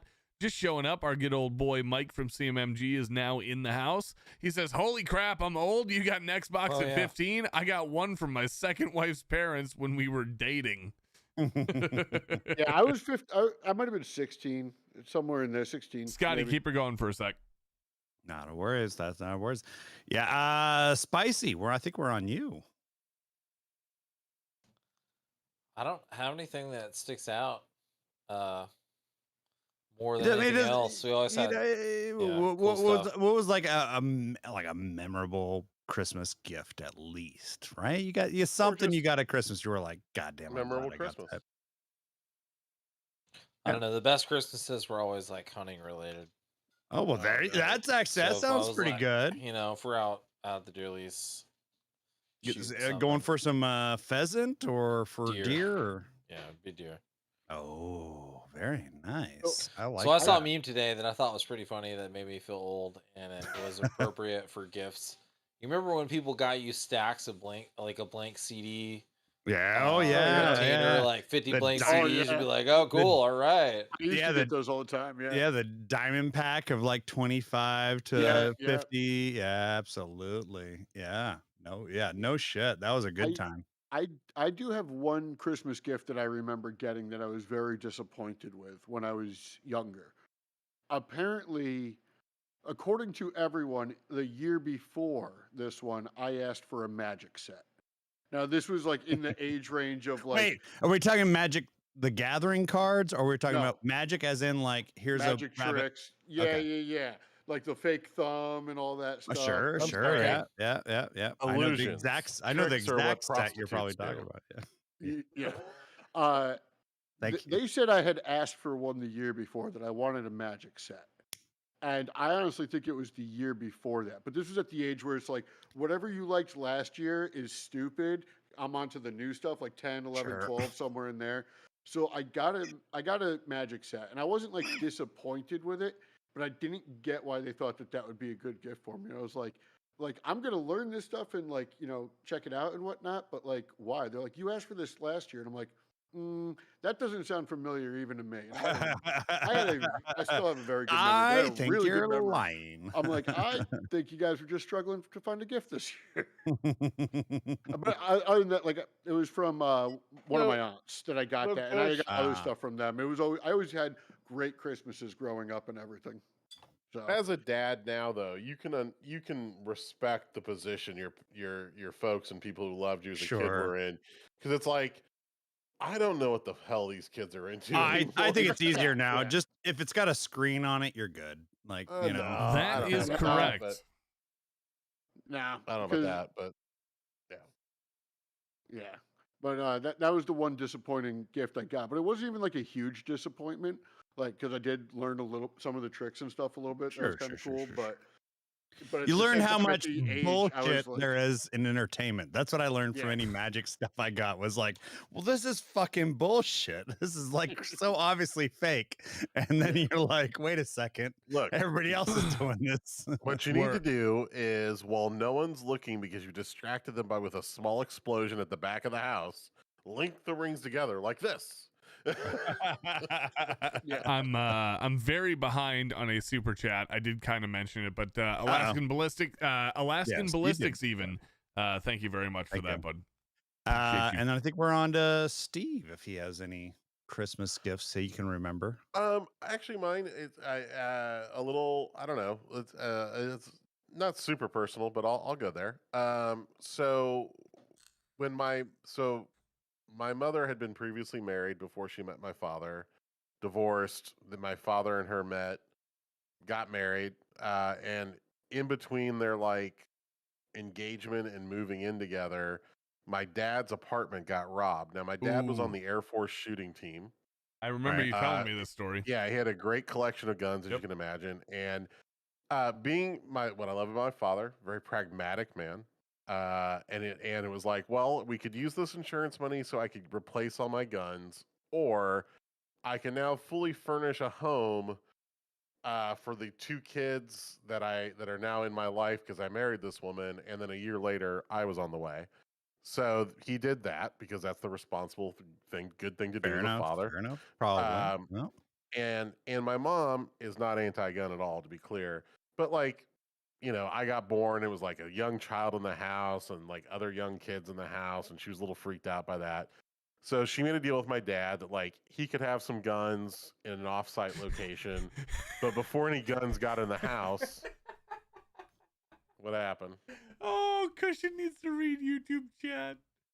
Oh God, what did Cushion do? Did I miss a Nothing. Cushion? And yes. Don't worry about I it. Keep am. going. All right. Keep going. Anyway, long story short, after I turned 16, that Christmas, Mom was like, "Okay, 16-year-old, they can drive, they can get guns, go to town." So he bought me and my brother each our first rifle. Like my brother had been shooting with his father before because his father was in the army and stuff. But like I got my first rifle from my dad at 16, which was pretty cool.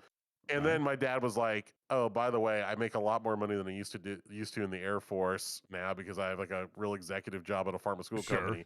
And he fucking bought himself nice shit. So Christmas at my house was like normal Christmas and like, hey, we got a really special gift, and we have to talk about it. It's time to talk about being responsible. Open it up. It's your standard issue Winchester 22 rifle, a 69A, right? Sure. Then my brother gets a rifle, which is like a really nice hunting rifle. I can't quite remember what it was, some 30-06 of something. Anyway, then my dad's like, and then I decided to buy myself something, and it was like, oh,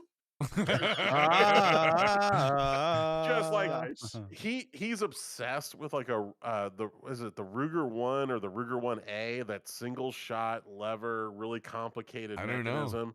He bought himself a bunch of black powder stuff, and what makes me angry at my father, I say that with humor, is my dad is like in his late 70s. He's always had glasses as long as I remember him. He can fucking load a black powder rifle and shoot 200 yards with iron sights and be like this. And I'm just like, why didn't you teach me this when I was young and I could remember it? By the way, Steve, everyone is saying it's the old Ruger number 1. The Ruger number 1. Thank you. Yes, that's exactly what it is. He just loves that, right? He loves the why Steve loves fucking Ruger. We've just figured it out. That's where Steve's love for Ruger comes from. And I don't know, also making high quality precision rifles and quality firearms for like several, like 155 years, and also being cool and good and solid, and also like I don't know. This is a Christmas episode. I'm not going to step in here. So what about the hard R line? Look, Tyler, you said your argument against Ruger. Hold on, time out. Ruger doesn't innovate. I will never say Ruger innovates. No, Ruger is the Toyota Camry of firearms. Yes, they are safe. They innovate in marketing. Well, and you some know of what? their guns ain't. When you're buying your first couple guns, especially when you're new to the world, I don't want fancy. I want to know everybody. Like Ruger is like the Alfa Romeo of cars. You're not a true gun nerd unless you've owned a Ruger, regardless of if it was good or not. I've been slightly disappointed in one of them. Yeah, it's just that's the Which way is why, it is. Yeah, no. But my dad, he just likes the Ruger number 1 because it's like weird and complex. He just likes complex things. He was an aircraft maintenance officer, for God's sakes. He likes weird, complex things built by the lowest bidder for the most money. All right, let's move on to another question. Let's somebody find me a YouTube question if we have one. We have an old one about a Mossberg versus a Canik. Which would you recommend for someone? A Mossberg 590 versus a Canik? I can't remember which one. I want to say it was the Rival S. You said Rival S earlier. That's honestly it's an impossible question. They're two completely different guns. For like a first time, we're talking about a first time gun owner. It's a Turkish clone versus. Well, I mean, I would have to know what they wanted their gun to do. Like, I mean, obviously, hold on. Oh, it's so far up there. I can't even find it. I'll find it because I responded to it. Fair enough. Everyone keep talking. You don't have to. Favorite holiday sweets? I mean, I love a good. I'm having trouble deciding. I love a good. Hold on. Everyone stop. Cushion, go. Hey guys, I'm having trouble deciding on Christmas gift. I can't decide between the Canik Mete MC9 or the Mossberg 590S. Santa says give your friend a 500. Thank you. Hold on. I'm sorry. A single RoboMan and TTS. You want them to be safe. All right, it was a short one. Kush, repeat the question one more time, please. It's between a Canik Mete MC9 and the 590S, the Mossberg 590S. Yeah, I mean, those are two they're two They have they already own a Glock 17 or a Glock for home 19. defense, I'm assuming. Glock You're gonna 19, a Diamondback DB15, and a ZPAP M92. Yeah, they already own those things. Okay. So adding a shotgun to the collection or a new EDC. So he has an EDC. Oops. So I mean, what booted or twisted? No. Twisted left. What I would say on this is they're both solid guns, so you're not going to go wrong either way. It just which one do you want to buy first? Yeah, which role do you need to fill first? Exactly. Like there's nothing wrong with either of those two guns. They're never going to like blow your mind. They're never going to be out of this world good, but they're just solid guns. Yeah, they're going to work. So it just depends on which one you want first. Hey, Tyler, very quickly, get ready to cover Steve up with your video if he comes back with a gun. Because I think he might have gotten up to get one and we're on YouTube and can't do that. So I'm not sure. Already done. Yeah, just in case. Nope, that was a solid play. So yeah, anyways, that's the way I would answer that one. We got something. Oh, okay. Blood Vow. Wow. That's a name I haven't said in a long time, but Blood Vow, it's good to be talking to you again. Blood Vow. This is coming in from the YouTube side of chat, and I could have missed something earlier in the chat. Scott, I want you to go back and look through the last, 5 minutes or so and see if you can find questions. But this one's coming from Blood Vow. He says, what gun do you want for Christmas? That is a very interesting question. That is a very interesting question, and I'm going to say this truthfully, and not just because he's in the chat, but I very, very much would love for Christmas a CMMG Descent Mark 47 in 7.62 by 39. You're safe. You can move back to the metal. What's that? You're safe. You can move back to the metal. Okay. What happened? Steve, when you got up, I thought you were going to go get a Mossberg 590, and we can't handle guns on YouTube, so I told him to cover you just in case you had forgotten. Why would you think that? We were just playing it safe. And you were like, hold on. We were playing it safe. Yeah, we were playing it safe. That's fine. Oh, I didn't realize YouTube. Oh, yeah. Huh. Yeah, YouTube can't handle guns at all. You can't handle Twitch, guns, I've period. been drinking, so I can't handle guns at all. Well, I'm sober, and I have airsoft guns, so we're good. I'll say, what about air guns? Yeah.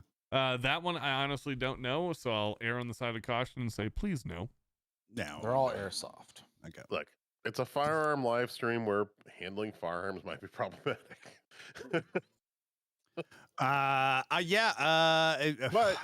you can go watch Heat on YouTube for free. There you go. I know, What gun do you guys all want for Christmas? I'm gonna go with Scotty first.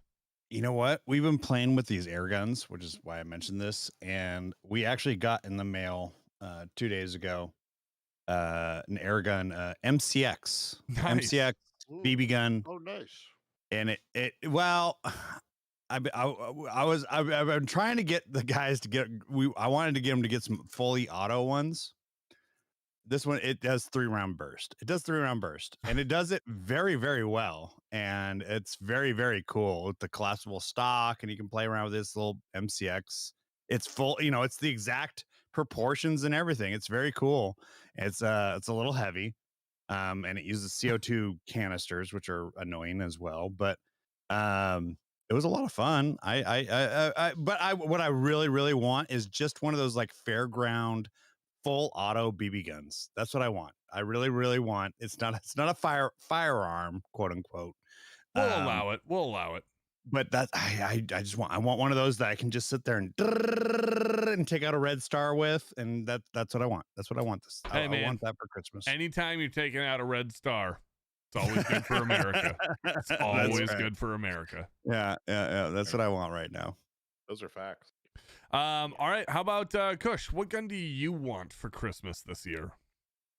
Since you already said the Mark 47, aka the Mutant, what it's really called, I'm gonna go with something else that we shot that same weekend at IV. I'm gonna go with an AR from T6 Firearms. No, very nice choice. Nice. Very nice choice. Why? Explain why. Could you explain why you choose this? It's got a decent price tag on it, not incredibly high, not outrageous or anything, but the hacks come included. It comes with aimbot built into it. 100%. Because you find a target and then you just keep squeezing and the gun just stays there on its own. To the without point where you having can to do shoot it with anything. literally one finger resting the handguard on one finger. Yeah, Watching these guys shoot this thing, I've seen some of the behind the scenes stuff. It straight is up witchcraft, man. Yeah, there you go. It looks like somebody has D&D. The DM is the DM has decided there's no recoil on this this particular firearm. Yeah, it's pretty cool. It's really it's a straight up IRL Call of Duty loadout, like Mm-hmm. metal loadout. It's to the point where we filmed Twisted Geek this year, shooting it, balancing the barrel or balancing the handguard on one finger in full auto. Yeah, yeah. And we all did it just resting it, and you just hold that. And it just it doesn't go up, it doesn't go down, it doesn't really go left or right. It just stays there and pushes back a little bit on you, but stays there. It's been Pack-a-Punch 2'd at least. That's what. And the 308 is just as good. Like, The 308 is also just as good. 308, 7.62 by 39, 9 Ugh. mil, and 5.56 or 223 wild is what they. By the way, Cushion, your stock's going up because now Tread on D's his wife's sister is now asking how the most hot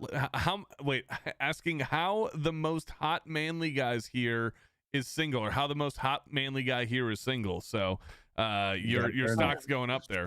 Spicy is not single. Sure she's He's not talking happily about married. Scott? No, it's Cushion. It's got to be it's got to be Spicy. I think she's getting confused because It's they okay. keep saying how high it is, and it's got. I'm not as hairy as he is. You know what I'm saying? Like, No, if you look, Cushion can be equated to an Iranian arms dealer. Like he is ridiculous. I turned my AC on earlier because I am sweating balls right now. he's Persian or holy Roman Catholic Russian. One of the two. We're not sure. He's Holy Roman Kushpire. That is not something that exists. He's just a dark-haired orangutan. That's all it is. Yeah, probably. I would like to add to my list of guns, but I'll let Spicy go first. So what do I want for Christmas gun-wise? Man, gun-wise. Honestly, my Glock's clapped out and it needs to be completely replaced parts-wise. So Clapped really, out. I need a new Glock. But I love the fact maybe that out. an 80%er, like a GSG or another 19 MOS or like 47 a Gen 5? MOS, 17 or something size. You know. Okay, all right. I have a 34. It also has issues. Big boy. It has a Brownell slide. And I think that might be the problem. But yeah, 34 MOS, 17 MOS, something like that. He said it. He likes to. Steve's like, he likes to compete. I didn't say it.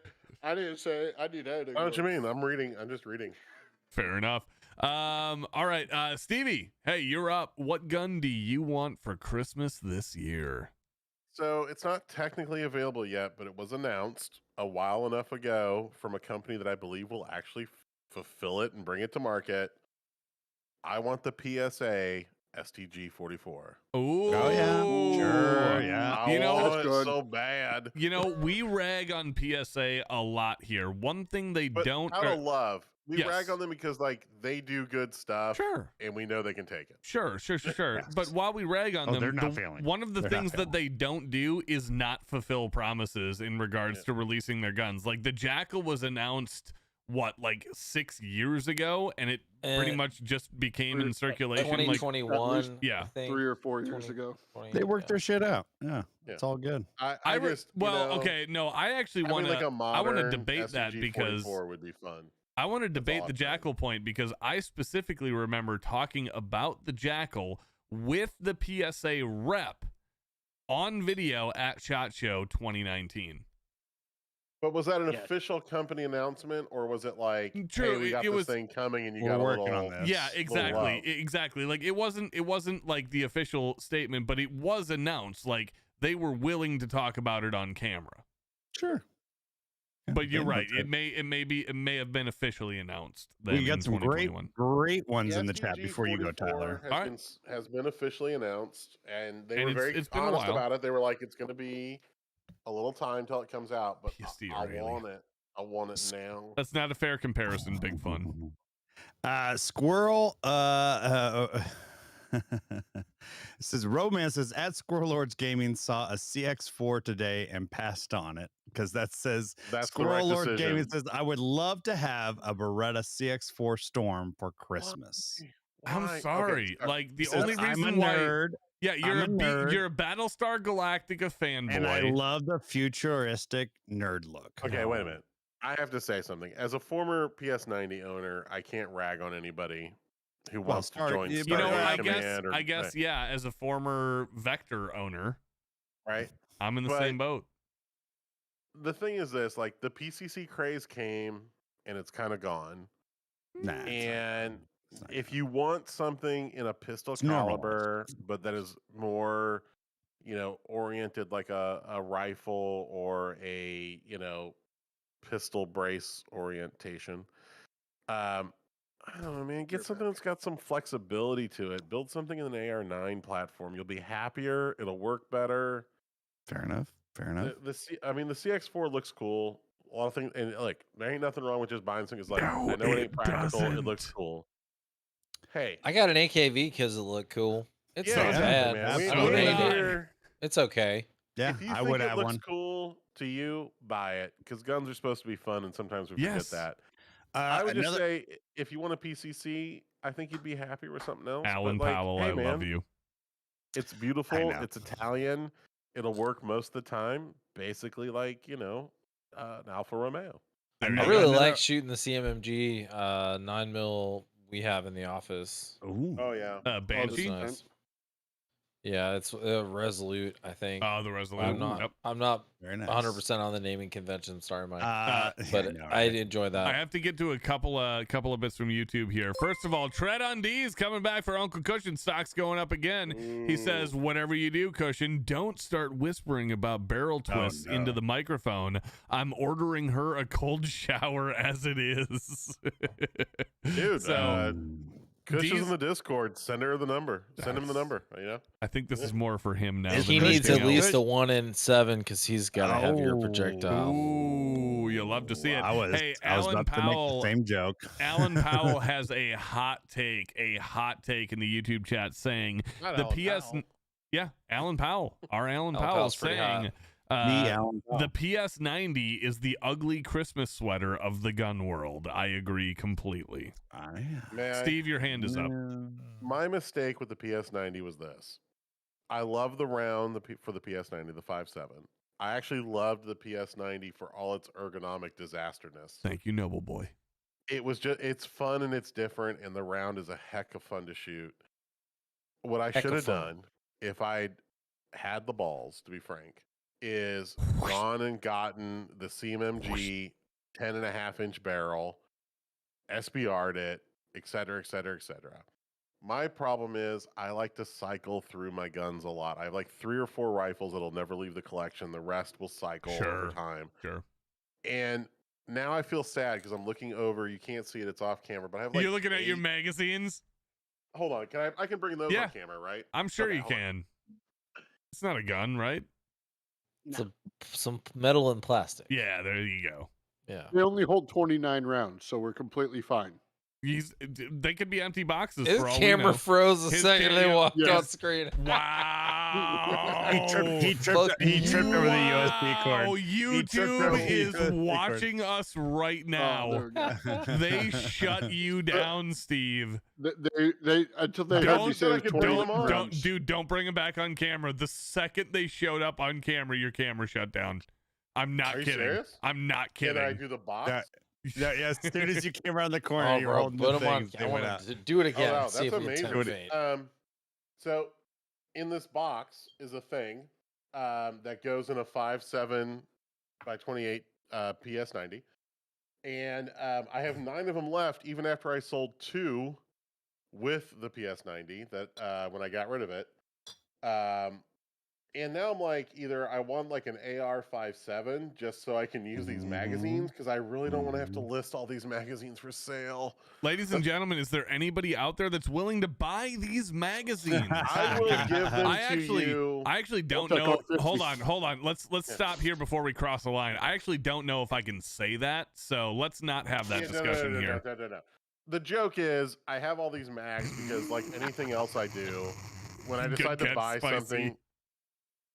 What happened? Oh, he caught his microphone. His microphone decided to go. His people needed him, and he caught it. Oh, yes, Mike. I am willing to convert because I love the round. I just didn't like the PS90, is what it really came down to. I should have just done what I knew. See, Spicy gave me good advice. I'm not blaming Spicy for this problem. I want to be clear. Spicy gave me real good, like, you need to hear the hard lesson advice. Because I actually talked to Spicy at one point. I was like, you know what? I think I'm just going to short barrel it, get that barrel from CMMG, blah, blah, blah, blah. He was like, dude, do you actually like this thing? Yeah. Like, really? The ammo is so expensive. No, the ammo's fine. No, I'm in on the ammo because it shoots great and it does exactly what it's supposed to do for its round. But he's like, you short barrel a PS90, and now you've got like a PS90 that's a little harder to get rid of. You're going to get bored with it probably. Traveler. Dude, no, he's right. He's right. The fucking height over bore for mounting an optic, it's a stupid design. I'm sorry. I was responding to Traveler 1970 telling you to get a Keltec R50, same mags. Okay, so we did a story in the news one time, and basically this dude decided to SBR a P90, and on his paperwork that he submitted to, our betters, it said to better LARP Stargate SG-1. I've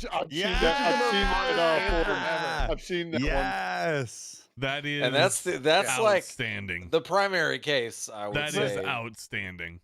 Steve, get your finish in there. Well, here's the thing. Just the end of it is like, so I got these mags, and part of me is like, it would just be easier to build or get an AR-57. And another part of me is like, but I've shot the CMMG model, and that would actually be more fun and better and more practical. And now you need to buy new FN mags. Okay, I'm not going to bring it on screen, but 3 of these mags are loaded, so I have to unload them. Which is I'm going to tell you something.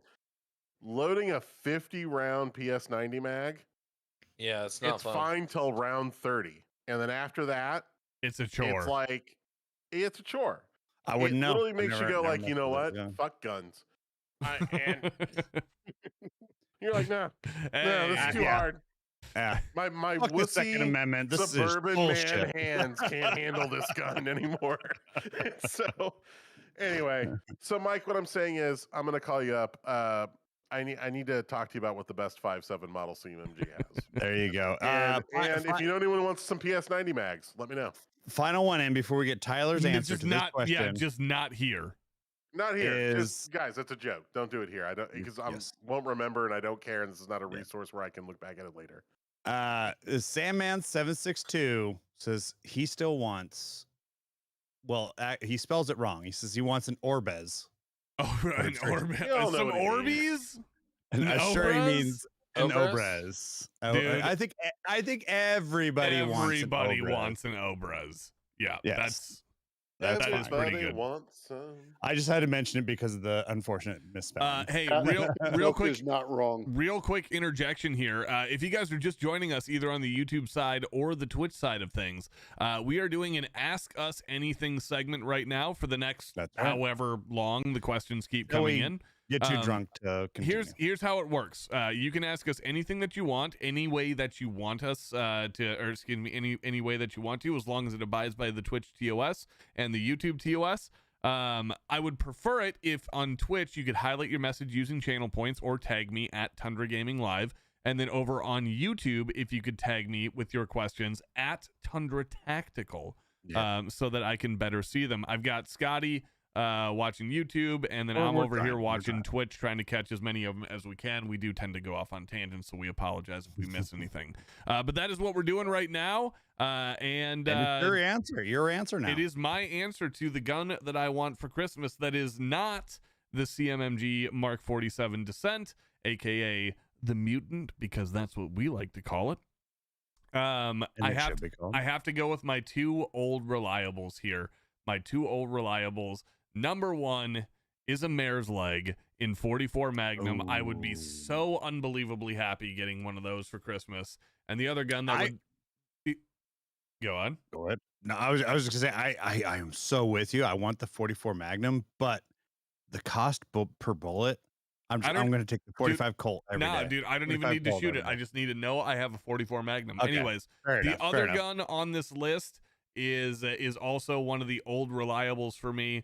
It is a gun that is near and dear to my heart. It is a gun that one of my good streaming friends has and shows off constantly to make me angry whenever I'm inside of his chat. Sergeant Heine, I'm looking at you. Oh, yeah.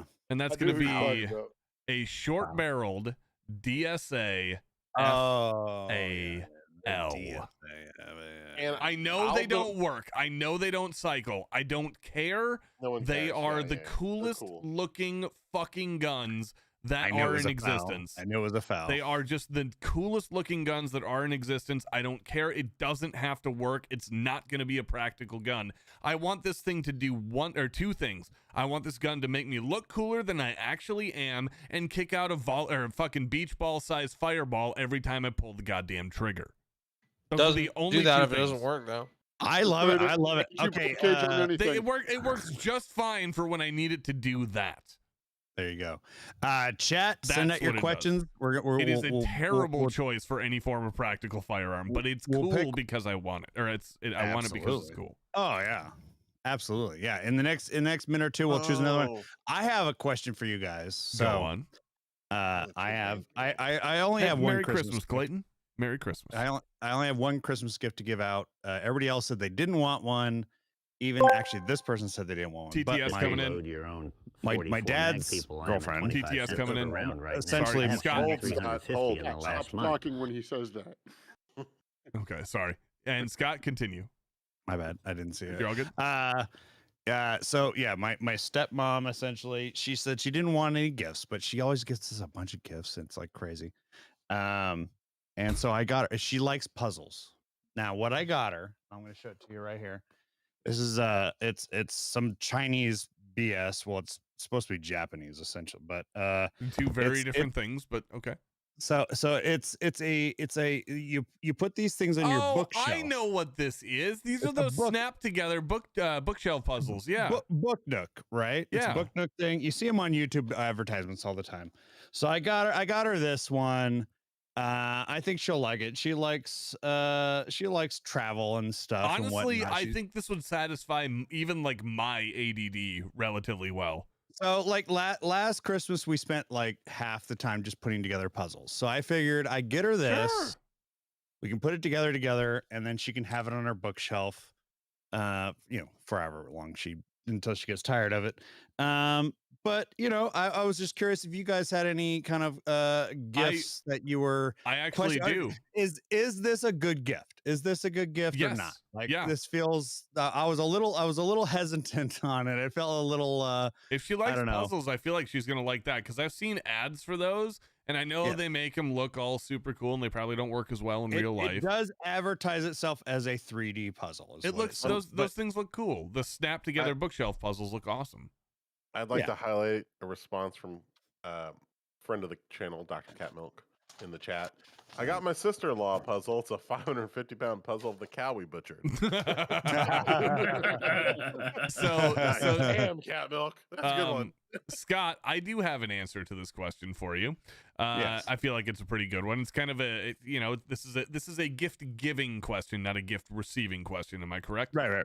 Yeah. So like she, like I said, she likes puzzles, and we go over and during the holidays we put puzzles together. I think I'm correct in saying the only person who the only person now who has not stayed over at my house is Spicy in this this crew, right?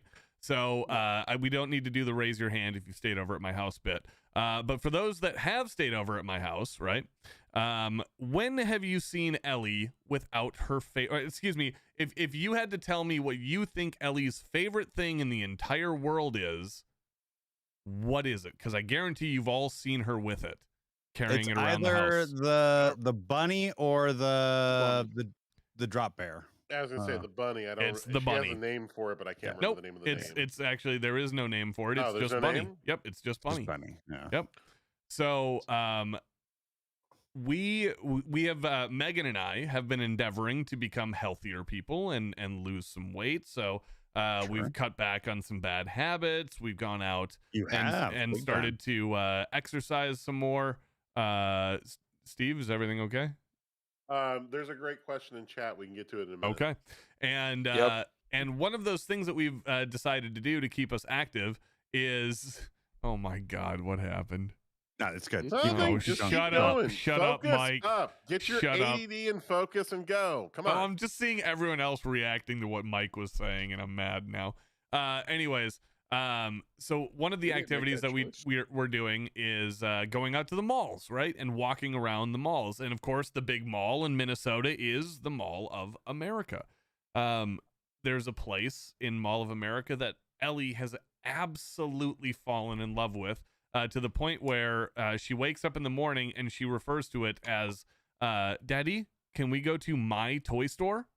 My toy store? My toy store? You know, of course, it's toddler property laws. Is it Build-A-Bear? No, no, it's a store called Legacy Toys. My guess is it's not like massively popular, but it's not like a shunty little business either. We've seen multiple around the state of Minnesota, and she loves it. It's a great toy store to go into, and her favorite thing in the entire world is this little bunny rabbit that she got, you know, as you know, part of her gift for entering the world. And she's loved this thing since day one, like immediately attached to it. It's her favorite thing in the entire world, bar none, hands down. And we've never seen it anywhere else in the entire world. With moments where she likes the koala, right? Occasionally. Yeah. But the bunny is a number one, number one. And we're walking through this toy store, and I stop dead cold in my tracks because I'm staring right at a brand new bunny. The exact same one. We didn't know that, like, we don't know the brand or the name or anything. The only thing we know, it was bought in Italy from an Italian couple that is a friend of the family, right? Sure, right. So yeah. I'm thinking, you guys didn't buy this for her. So I'm family gift. We were talking about being a pragmatic dad, right? A little earlier with Steve. I'm trying to be a pragmatic dad and trying to get her to diversify her interest in her stuffed animals for when Bunny inevitably disintegrates in the dryer. Can't do it. Oh no. No, I know. No. So I'm sitting there for the past 3 years trying to do this and failing miserably, and she's only getting more and more attached to Bunny, right? And so I'm sitting there and I'm thinking, what happens if Bunny dies, right? Like, what happens if Bunny is no longer Bunny and what happens if Cammy decides just one day to say, fuck Bunny? It's on. It's fucking on. It's on, bro. We're taking that ear right off. And so Bunny looked at me funny. I had to do something about it. And so I round this corner in this toy shop and I am staring at like a 30% bigger version of the exact same bunny rabbit, and it was $70, dude. It's rough. That's rough. $70, but I immediately bought that shit because I was like, dude, at least we have a backup. That's 5 years. That's 5 years of I tried to find the rabbit that Samantha has. She's had it since before she was born. When she was born, she had it already. And she is at my mom's right now sleeping with it. One is none. Yep. She carries it everywhere with her except for like to school or like if we're doing a quick trip to the store, she has to leave it home. But like her bunny, which is named Bubby because that's how she started saying it first was Bubby. Bubby has to be with her when she sleeps. There's been like 2 nights in her life that she hasn't had it because it got left at somebody's house or something. But there's been a few times where it's like, I guess I'm gonna go turn around and go get attack. it. Yeah. No, we gotta go back and get it. Yep. That's happened a few times, but No. And I've tried to find it, and I found like we couldn't even remember where we got it from. But a few years ago, I found that Walmart sold it, but I can't find it anywhere. I looked on their website. Like, it was like they had it that year. Yeah, you start scouring eBay. That's where I found them all. Yeah, I've tried, but like there's like no like brands that I could find. It was just random it's Chinese. a batch of 500 that some Chinese kids made back in like '96. Merry Christmas. And they, yeah. No, I definitely, man. There was there's some stuff that's been handed down to me that's like, it was like, this was your grandmother's. It's like, Steve, that's good. It's like a bunny rabbit that's just like, if you touch it, it starts disintegrating, and it's like, all right, this is a family heirloom that nobody can destroy. And these gals, they hang on to it, man. Yeah. Long story short, we found the bigger version of our favorite bunny, and I'm sure it'll 100%. Never be the favorite, but at least we have a backup. And 100%. Great choice. I can go to sleep knowing that meltdown, that absolute fucking meltdown, is at least another couple years off. Well, we have one that's going to send you into a meltdown. Go on. From Sandman. Yeah. If you could retire any caliber, what would it be, and why is it the 224 Valkyrie? In all fairness, the argument is sound. The argument is sound. As much as I love my Valk, as much as I'm of it, I cannot fight the fact that it is a completely dead caliber. I'm still shocked that Federal's even making new ammunition for it at this point. I am also surprised. Yeah. But as long as they do, I won't ever advocate for it going away. So them's the bricks, man. I am a wildcat lover. I love all the wild stuff. I don't think any caliber should ever be retired. No. Maybe not mass produced, but being told that it'll never be made again. Nah, I don't think I can account that. Yeah. Ladies and gentlemen, if you guys are just joining us right now, we are doing an Ask Us Anything segment for the Tundra Nation crew. Well, not exclusively Tundra Nation crew. We have part of the ARFCOM crew here as well. That's right. So the Tundra ARFCOM combo. If you guys want to know anything, TARFCOM. Yeah, there you go, TARFCOM. I like it. We're the Brangelina of the gun YouTube set. Yes, I do. No. Actually, no, I don't like that. We do have one from. Hold on, real quick. Let me finish the bit here. If you guys have anything you want to ever know about a GunTube channel behind the scenes, please ask it now. If you guys are on the Twitch side of things, please make sure to tag me at Tundra Gaming Live or highlight your message using channel points. Or if you're on the YouTube side of things, please tag me at Tundra Tactical. The more questions we get, the longer the show goes on. As soon as we dry up on questions, we don't have anything more to talk about, we all go off to celebrate the Christmas holiday. Merry Christmas, folks, and let's keep it going, Scotty. I've got a rapid fire one, and then I have a one that we'll probably spend more time on. Weirdest 12 gauge cartridge you ever fired? We'll start with Spicy. He's probably shot more 12 gauges than any of us. I mean, the weirdest thing, probably like cut shells, I guess. Just a cut shell. Yeah. I mean, you have to hand load whatever weird shit you're shooting. Yeah. I mean, unless you're like Tau Flatermouse. I was gonna say we're not. Shit. I don't think anybody here is a Tau Flatermouse. Yeah. I mean, I've got buddies that have loaded like Legos and stuff into shotgun shells for the shits of it, but Carolinian, shut the fuck up. That's about it. I knew you would probably be the closest to having a spicy answer. For me, nothing.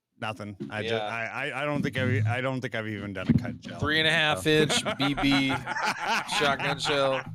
I saw that. It's fucking springy tonight, bro. She's wily. She's wily. Yeah. Ride that son of a gun. Oh my God. Tonight. You really can't ever change that mic stand. I'm sorry. You just can't. It's so Bro, good. it's driving me fucking crazy, to be honest with you. He's going to have that I can't even put it at a reasonable place that I'm moving right now. He's going to have that thing fucking rubber banded to the desk. There somehow.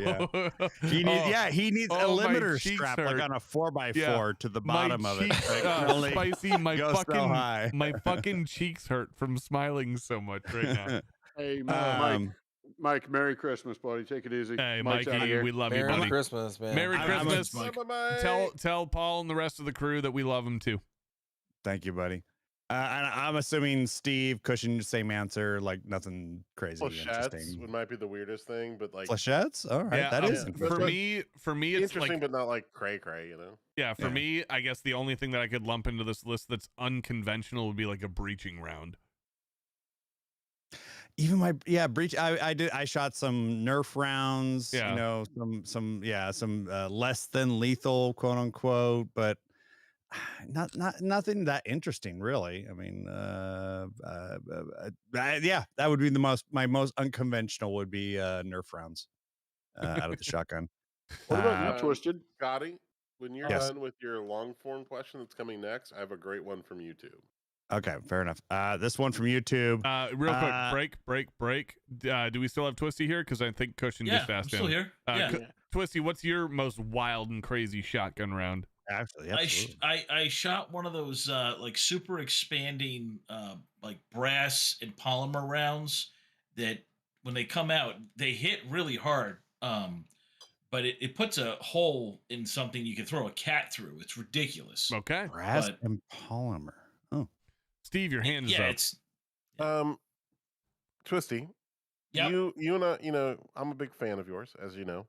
Appreciate it. Why are you referencing diameter in cats? That is that's a solid question, actually. Because it's way bigger than a squirrel and also bigger than your fist. I mean, I didn't even question that. That made perfect sense to my infantry brain. It made sense to me. I was like, yeah, fucking. You know, I admit it, guys. I've lived a sheltered life. We can move on. They never threw cats through holes in San Francisco. Let's get Scotty's next his long form question going before we turn this into a long form question. I shot a lot of those less than lethal shotgun shells at a lot of people. It was a lot of fun. But Alaskan Ballistics has the question: what gun do you need to add to your current collection for when the Russian Chinese zombies parachute into your town? Remember, I'm closer than you are. So this is your zombie survival end of the world. That we need to add. So not like this ultimate zombie gun that you might already own. Right. So if you have, you know, your basic do it all rifle, maybe this isn't the one, but you're thinking I should add this to my collection. I'm gonna be so boring on this one. I'm gonna be so boring. Your collection. You need a shotgun. I'm gonna be so boring on this one. I'm gonna go last though. Kush, what do you got? Okay. I was just running through some different things in my head of what would be a good answer for this. I love how Spicy's resorted to leaning on his microphone stand to keep it in check. I'm not touching it. What are you talking about? It looks like you are. I'm sorry. Oh yeah. I'm thinking about pulling a gun out on stream. That's what I'm thinking about. What? He's like, I'm just trying not to. I'm sorry, Spicy. I'll do anything you want. It'd probably be. I'd probably say a Scar 17 for that. Really? A 17? You want an optic destroyer? You want some 308? You want to carry 308? Yeah. Yeah. All right. Fair enough. I mean, you know, wrong, but acceptable. Like, it's a cool gun. I want a good, reliable. Why? Okay, here's a question. Here's a question that I have for you, and this is a genuine question. Why, if you're gonna go with all of the benefits of the Scar 17, not just up it to the 20S? He's trying to save the government some money. A 308 Scar. You can get a 20S in 308. Doesn't have to be 6.53 more. He just doesn't care. A 308. Such wouldn't know what to do with the extra 4 inches. Woof. And twisted from the great beyond from downtown. Absolutely drains it for the win. Absolutely drains it for the win. In fairness, I've never needed 4 extra inches to hit the mark. Oof. It's that's what they say. It's about the motion of the ocean. All right, let's go with Spicy next. Your end of the world zombie gun that you don't already have. I'm happy that we're getting gun stuff. Do I live where I live now? You can be in whatever scenario you want to be. You just have to answer my question, baby. Yeah, I'm gonna be boring and pick basically something similar to like what I would already own. Okay. But I'm gonna. An extra of what you own is something you don't have, so it does. Hold on, Steve. But yeah, like LPVO, red dot on top of it. You haven't said something the nice. gun yet. You're just You're just listing optics. What are you gonna get? An AR. Yeah. Okay. Okay. An AR with an LPVO and what else now? Like a red dot on top, Okay. clip-on thermal. Sure, why not? K-can, something. There you something go. similar to It's a that, beautiful setup, and I love it, Spicy. Something with one of those Hollow Sun thermal red dots. There you go. Could happen. Stevie, you're up next. The end of the world has happened, and you have found yourself at you found yourself lacking a little bit. You're missing something out of the arsenal. What are you missing out of the arsenal? The question is, if a bunch of Chinese communist or North Korean communist I zombies expanded on it. Yes. in a wave attack were coming at me, what firearm would I choose to add to my collection? That you don't already have in your collection yet. Sure. I let's expanded add- it to a zombie apocalypse. Scotty, I got this. Fair enough. It's the firearm that's already solved this problem of a lot of Chinese communists in a wave attack coming after me. It's the M1 Garand. I was just going to say the M1 Garand. Fair enough. Because they're 308, solid shooting the 308. zombie in front That's of the me. second 308 answer. That is And not the- a 308 They're gun. doing It's not a 308. It's Being not. Clint, It's being Clint nearly the Smith in a same foxhole while They're so close. Daddy Gun teaches No. me how to stop wave Chinese attacks. Yeah. Because there's one rifle that stopped wave Chinese attacks. So let's just A get that BAR. one. Paul Harrell knows. I think it was 1919. Yeah, I'm I just think that's saying. what it was. Oh, wait. Well, 30-06 and 762 are very close. Y'all can keep your night vision and your thermal optics. Let's he just just do needs let's he get, just needs a post, a peep sight, and bro, some they're OT6. zombies. Let's just get the tool that's already solved this problem. This man is looking to collat like a master, right? That's all I'm Yeah, saying. I mean, That's all I'm fair saying. Line them up, roll them The up, and M6 fill them in. The M60 the nice also thing did that, is- Steve. if you miss the first one, it probably goes to the next three. Who Exactly. cares? There you go. It's a multi-purpose device. Multi-purpose device. America has Yeah. solved this problem. Honestly, the target is moving slower. Yeah. America has yes, exactly. Oh, Fair TTS enough, coming fair in. enough. To add an elephant gun in my zombie arsenal. Need to add I'm an only short elephant on gun. that. Okay, excellent news, Roboman. Thank you for that. Hey, Man, we're not let's, killing elephants. I don't know about that. let's go over to Twisted and see what his apocalypse zombie communist survival gun is that he doesn't already own. Yeah, so it can't be a Garand because I've already got one. Big flex, but okay. There is a correct answer on this, and nobody's got it. I'm kind of surprised. Hmm. Wave I haven't- attacks, M134, Dylan Arrow. Yeah, And the Probably a better story. answer.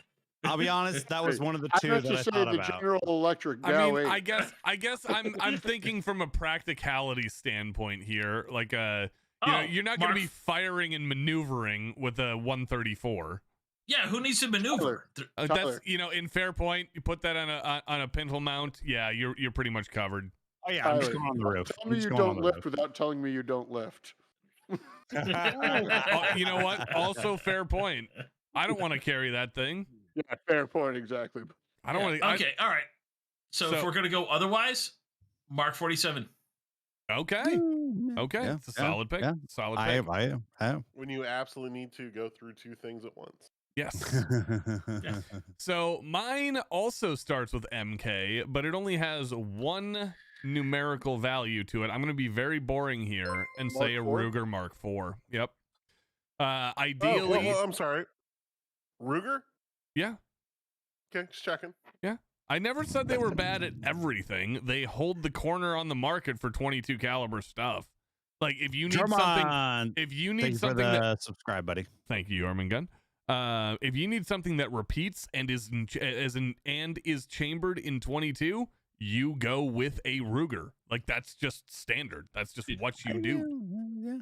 Yeah. Well, I'm sorry, Tyler. Did you just pick a 22 pistol I did for your apocalypse gun? a suppressed zombie 22 apocalypse. pistol for the for the zombie apocalypse. If this was just a normal apocalypse, Okay.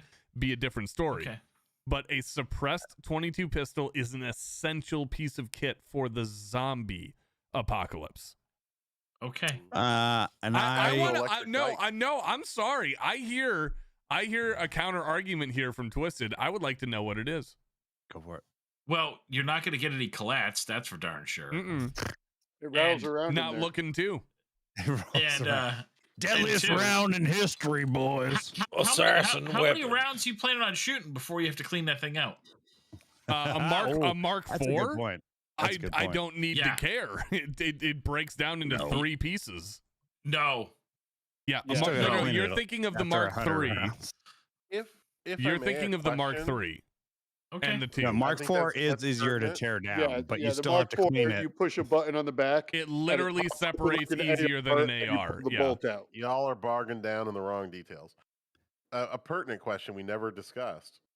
Fast zombies or slow zombies? That is actually a fairly good point. But I would still say a suppressed Ruger Mark IV is an essential piece of kit. Well, regardless. You're not wrong, but I think you have want more capacity. All missed. Sure. I mean, like the other option is like a 1022. I want a Ruger Mark IV with a 50-round stendo drum. Someone make that happen. So Steve, I'm actually into that. Scotty doesn't know, but Dylan doesn't care. That's the answer. Oh, that's true too. My answer to this, and nobody went with even close to this kind of a weapon. I'm very surprised. I'm going with the pig. I'm going with an M60. Why?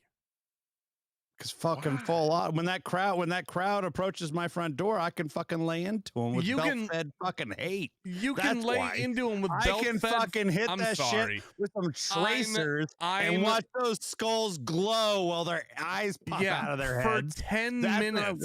For 10 minutes before your barrel melts or your ammo runs out. They didn't say there was any limit on the ammo that I could have. Yeah, but you're still limited by real life. Like, you're gonna melt your barrel before you do anything. I have all the guns that I would probably actually use. That's the gun I don't have that I would use in a zombie apocalypse. So Steve, your hands up. That's what I'm going with. I can leap in rarely to Scott's defense. Wow. Okay. None of us is going to be doing cardio in this thing, so probably having something. Oh no, I'm on the roof. I'm on the roof, baby. Yeah, this is a shelter in place, tower defense situation where we're going to go down fighting. Okay. I just want to Balloons TD69. Yeah. Nobody got that joke, and you just referenced. Nope. Okay, fair enough. I missed something. I'm sorry. Yep. All right. Fair enough. Can somebody acknowledge they got that joke in chat? Maybe. I didn't see it. Sorry. Chat is full of known liars. I will say there's a good question from chat that's adjacent to this when we're done. I'm just saying it would either be an M60 because I want the pig because thank you, Carolyn, or it would be a 240 Bravo. But I'm just sitting on the roof and sitting on my supplies, and I can outshoot these fuckers. They're not moving very fast or shooting back, so no problems. Yeah, no problem. It's easy I shot enough machine guns. I know how to fucking conserve ammo. It's not going to be a full 20-minute find me a burst. new YouTube question. I want to use the restroom. Be right back. New YouTube question. Okay, I will find you YouTube question. I've got the YouTube question. Life We Live 6921. Thank you very much for the follow, my friend. Cheers. You are an absolute legend. Welcome to the world's okayest gun live stream here with the Tundra Nation. Thank you. The Xeno one? Yeah, I think so. It's adjacent, whatever you want to do. Yeah. What gun and type of round would you use to hunt Xenomorph from aliens? Oh, that's other than explosive 100%. Yeah, of course. 10 Hold on. If I may, they have a follow-up question I think is a little more interesting on this. Your town is being overrun by xenomorphs. So you're not hunting one xenomorph. It's not an alien situation. It's an aliens situation. Sure. I got my answer. Change your answer. I'm curious. I'm curious to see if somebody steals mine. I'm going to go last on this. All right, Kush, you're up. Barrett M82A2, the shoulder-mounted one. Oh, you're going with the helicopter killer. Yeah. Yep. Put that thing on the shoulder. I like it. Walk around town. You got some support right there. You're not carrying. You're not. See, here's the only problem with that though: is your town is being overrun, and you're carrying like, a very large, like, so I'm not saying go through town, but like if like you gotta like go outside to secure something, it's not hard. It's not as big as like a regular Barrett M82. Sure, yeah, you have the ability to shoot, bazooka carry it. I get the ergonomics of it all. I'm more worried about. Yeah, we're on a new question. Steve, go ahead and give the question again. Basically, xenomorphs are overrunning your town. What would be your gun and ammunition of choice? Oh, so and Cushion has picked the M82A2, the helicopter killer, the shoulder mount M82. And so my biggest concern with that is authentic slap rounds. Yes, authentic. All right. Also worth noting, YouTube has more participants than Twitch right now. That is the case for the first time since we've started simulcasting. YouTube is winning in the attendance count tonight. Tell your friends and get them onto your platform of choice, and we'll give a round of applause to whoever wins tonight, YouTube or Twitch. So yeah, the biggest reason with the M82A2 that I find to be I'm not actually very familiar with this. What round does this shoot? It shoots. It's a 50. It's an M82A1, but it's like not bullpupped, but it's got like a weird extension on it for you to like bazooka shoot it, so you can shoot down at like helicopters and things. Brandon, Brandon Herrera. Yeah, Brandon did a video on it. Yep, exactly. Okay. Yep. All right. So the reason, the main reason I have a problem with this is not necessarily the gun itself, but it's the size of the ammunition you're choosing to shoot. Even if you're getting even if you're taking down 2 or 3 things every time you shoot, not only are you only getting 10 rounds in a mag, you also are carrying extremely rounds limited available. Like you can't carry a lot of magazines because of the size. And when we're saying your town's being overrun, I feel like that might be a limiting factor. You think my kids aren't carrying backpacks full of ammo for me? I mean, sure. I got 2 of them. I named my child AB1 and AB2. There you go. Let's go to Scotty. It's the end of the world is upon us, and your town is being invaded by xenomorphs. You're being overrun by xenomorphs. In fact, what gun, what caliber, and what type of gun are you using to shoot them? You know, it doesn't say I have to survive this, and I don't. It doesn't, but I mean, I think that's the fucking goal. I don't think so. Go down in a blaze of glory. I mean, this is Scotty's motivational speech for his platoon. No, I don't have to survive this, guys. This is I guarantee I guarantee you, Steve. The end of Scotty's speech to his platoon, it concludes with, "It's been an honor serving with you all." Yippee-ki-yay, motherfuckers! We're going with the ultimate. Yep. We're going with a weapon that was named after a guy who fought to the end, the Davy Crockett. Oh, I'm gonna fucking launch up. That's the ultimate yeet tactical nuke. I'm fucking blowing this up. I'm just being like, dude, that is the ultimate definition of hashtag yeet. I'll see you in Valhalla. Let's go, boys. We got to nuke this site from orbit. It's the only way to be sure. Well, it's not from orbit. Right. It's just from about 4 kilometers that way. From the back of my fucking Jeep Cherokee that I fucking retrofitted to fucking hold this thing. The Jeep Cherokee nuclear platform. Actually, hey, can we all agree that the Jeep Cherokee is America's answer to the Toyota Hilux? Oh yeah, for sure. Yeah, that thing is fucking crazy. It was a joke. It was a joke. Oh, good lord. All right, yeah, that's it. I don't expect to survive that. So yeah. You go to the next town, you're just gonna get overrun again. So might as well fucking end the shit where it's going. I'm helping you all out. There you go, bro. So I'm a little embarrassed here. I got so wrapped up in answering with Scott that I forgot what the question was. Xenomorphs are overrunning your town. Xenomorphs. There we go. Okay, thank you very much. Spicy. Xenomorphs are overrunning your town. What caliber and what gun are you choosing to defend yourself with? Well, since we're totally living this fantasy with ammo bearer children and ample supplies, hell yeah, dude! I am going with Dishka. You said Toyota Hilux. I was like, he already knows my answer. Yeah. So we're gonna have a technical. We're gonna fight a rolling battle against these xenomorphs. We're gonna push them out of town. It's, What I love I the believe fantasy here is they that the call it. Toyota Hilux is available in America. Yeah, right. Yeah, I know, right? I believe Spicy. By the way, I believe Toyota Tundra. Hey, sponsorship available. By the way, Toyota, if you're ever interested. 100,000 subscribers on YouTube. Big deal now. Spicy. I believe they call that defense in depth. Is what you're looking for. I have our next question, by the way. So excellent news. ready. Steve, let's get to your answer. For Xenomorphs have swarmed your town. You're being overrun. What do you choose to defend yourself with, caliber and weapon-wise? The scenario in Vision is basically every Alien versus Predator movie where somehow the aliens on planet Earth, but like we still live through it. But that's gone wrong, and now there's swarms of aliens everywhere. Sure, yeah. I think you need an anti-material round, but you need to be portable. So I'm doing an AR platform and 50 Beowulf, baby. Let's go. Oh, I agree with you completely because mine is right there with you, and I'm going AR platform in 458 SOCOM. I go SOCOM. It's basically the same thing. It's basically the same thing. And once you got enough ammo, I think that's the answer. And that's the main reason why I was criticizing Cushion for his choice, is because now Steve and we've got that large caliber blunt-faced round that does the up-close damage that you're going to need, but we can carry a lot more ammunition. Honestly, my cardio sucks. I think you need to split the difference between Tyler and Scott. Don't you dare say like 300 hammer or something like that.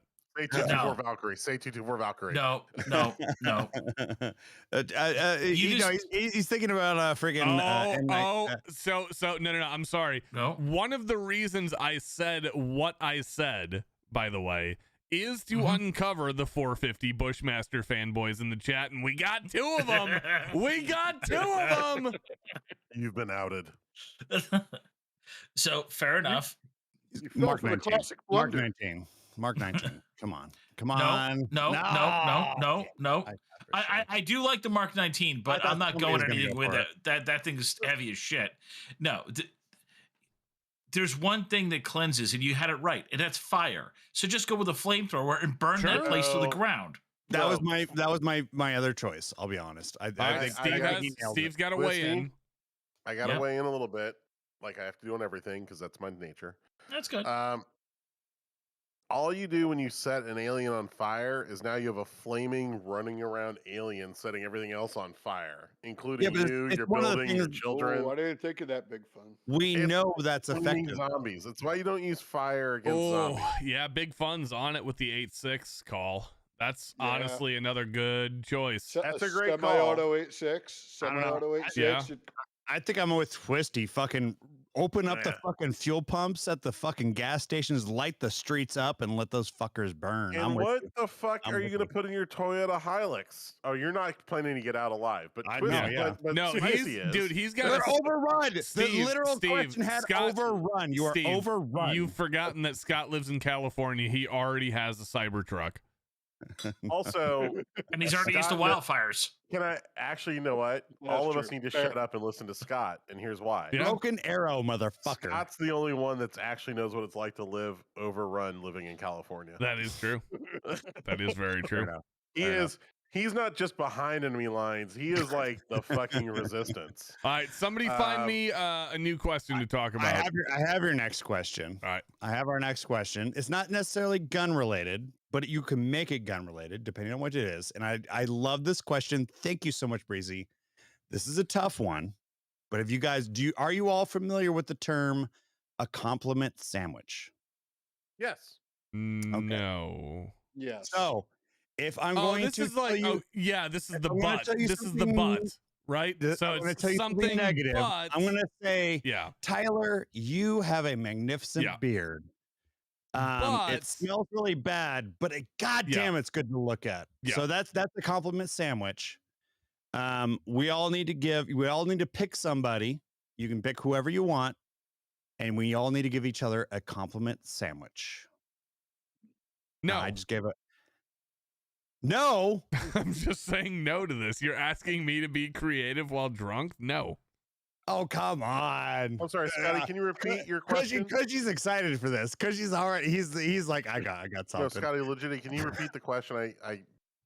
You need to pick anybody from this crew. It could be Twisty, Spicy, Kush, myself, or Tyler, and you got to give them a compliment sandwich. Now you need to tell them something that is positive, something that is critical, and then something positive. Scotty, you just can't have a holiday where the family doesn't argue, can you? No, I love this question. This is fantastic. Scott, I will say this. You're the best co-host that this show has ever had, statistically speaking. But you're a fucking idiot, and I love you. I don't think this is idiotic at all. I think this is brilliant. I just did mine. Scott, this is why I don't have in-laws anymore. Thank you. I love your enthusiasm for the Tyler show. snuck his in there. I just did mine. Scott, I love your enthusiasm for the show. I don't know if this question's appropriate and will lead to the outcomes we want, but please keep the ideas coming because honestly, the enthusiasm just makes me excited to be here. Delance is in the chat, by the way, ladies and gentlemen, on the Twitch side of things. If you guys don't know Delance, he is the editor for the legendary human being that is Brandon Herrera, aka the AK guy. As correction, Congressman Herrera. Congressman Herrera, thank you very much. much. Don't jinx it. Don't jinx it. Don't jinx it. Don't jinx it. No, we'll just positive vibes, right? He says, so Delance says, you can't be creative while drunk, Tyler. That's our whole creative method, man. That is a fair point, and that is why I set up the low expectation and followed through with a greater result by sneaking it in there. He snuck it in on me, and I didn't even see him doing it. Cushy, what you got, buddy? No joke. As a semi-political professional expert, Brandon's fundraising, he's doing very well. He's very impressive, killing it. I sent him $20 the other day, and I'm very happy about it. And honestly, he's got. It's hard to go in a primary against an incumbent and legit. If you guys live in Texas, looking for somebody to support, check out our boy. You probably heard of him, Brandon. I'm not in your district. I can't vote for you, but I'll send you money. Send him money. Anyways. What are we at? Who are we on? Cushy or Spicy? Cushy's got to give a haiku or whatever this is. Haiku. It's a compliment sandwich. Could be in the form of a haiku. I think Tyler is actually probably in the leader for being able to do this because he's Midwest nice. Like that's why I did it the way I did it. He knows how to do it. Like Tyler nailed it, and he slipped it by me, and I'm pissed off about it. And Steve also a little bit Midwest nice, knows how to do these. I just saw a Spicy reach for his microphone. I know, and it made me laugh. No, but we're on Cushy right now. I'll just yell from down here. There you go. Perfect. Love it. We can still hear you. No problem. I just want to send you a bungee cord. I love that thing so much. I love Spicy's microphone and how optimistic it is. It's so great. Coots, you cannot say I'm a California interfering in Texas elections. The whole one I don't even need, just right here. I'm not going to show my full ID here, but I put it in everything. I'm going to cover up almost everything. I have a Texas ID, motherfucker. I am a Texas. You also have hair in that picture. Holy shit! How out of date is that? Not a lot. Not a lot. Last decade when he had hair. That's the last of it. That's the last. For political purposes, I will tell you, residency is a very fluid construct. That is true. There you go. But we're on Cushy now. Did you guys know that what is it? Maine has one of the lowest vehicle registration costs in the entire country. Oh, very nice. I just learned that in our last video. Yeah, I was gonna say there's a lot of Maine license plates in the Northeast. A lot, like an uncanny amount in driveways and stuff. And you learn these things. You're like, why? And it's like, oh, it's $35, and they don't care where you live. It's cheap as fucking Texas too. Hey, just when you're next time you're driving on the highway, look at the tractor trailers. Half their trailer plates will be from Maine. Yep. Yeah, I like it. Twisty, do you have a Like my compliment mom sandwich? doing whatever anyone wants No. for $35. All right, well, we're on Cushy. Cushy's got a. He had some. His eyes lit up, so I feel like he's working on something, but maybe he's not sure about it. My eyes lit up with a lot of things. You know, Yikes! Careful, Spicy- self-incrimination. Yes, exactly. No, very careful. Spicy is so good at knowing the I'm blanking on the term. You'll get there Star eventually. Wars, the Star Wars and Warhammer 40K lore. He's really into that stuff. It's really fucking nerdy, but goddamn, he makes it look good. That's right. That barely counts. That barely counts, Cushy, but I'll take it. He got there in the end. It wasn't the smoothest execution, but he got there in the end, ladies and gentlemen. Yeah, everything else I had was really fucked up shit about all of it. Yeah, that's the problem. Is he had to go through and say, no, Look, gentlemen, no. What I've heard here is a bunch of pearls of wisdom, and I will put them in the appropriate place that you put pearls. Now, the hardest test here, the nicest, the most sexiest person on our chat. Can Spicy give a compliment sandwich? You guys are all great.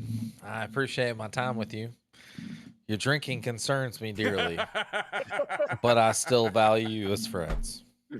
And that, ladies and gentlemen, That's all at once. I'm sorry, and that, ladies and gentlemen, is how you do it.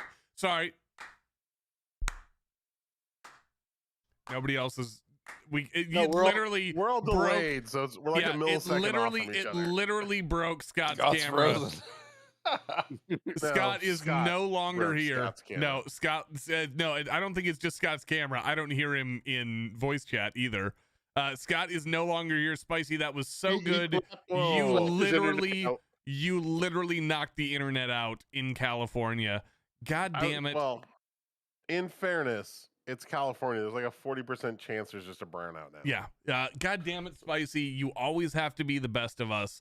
You don't talk much, but when you do, we're talking about pearls of wisdom earlier, right where they go.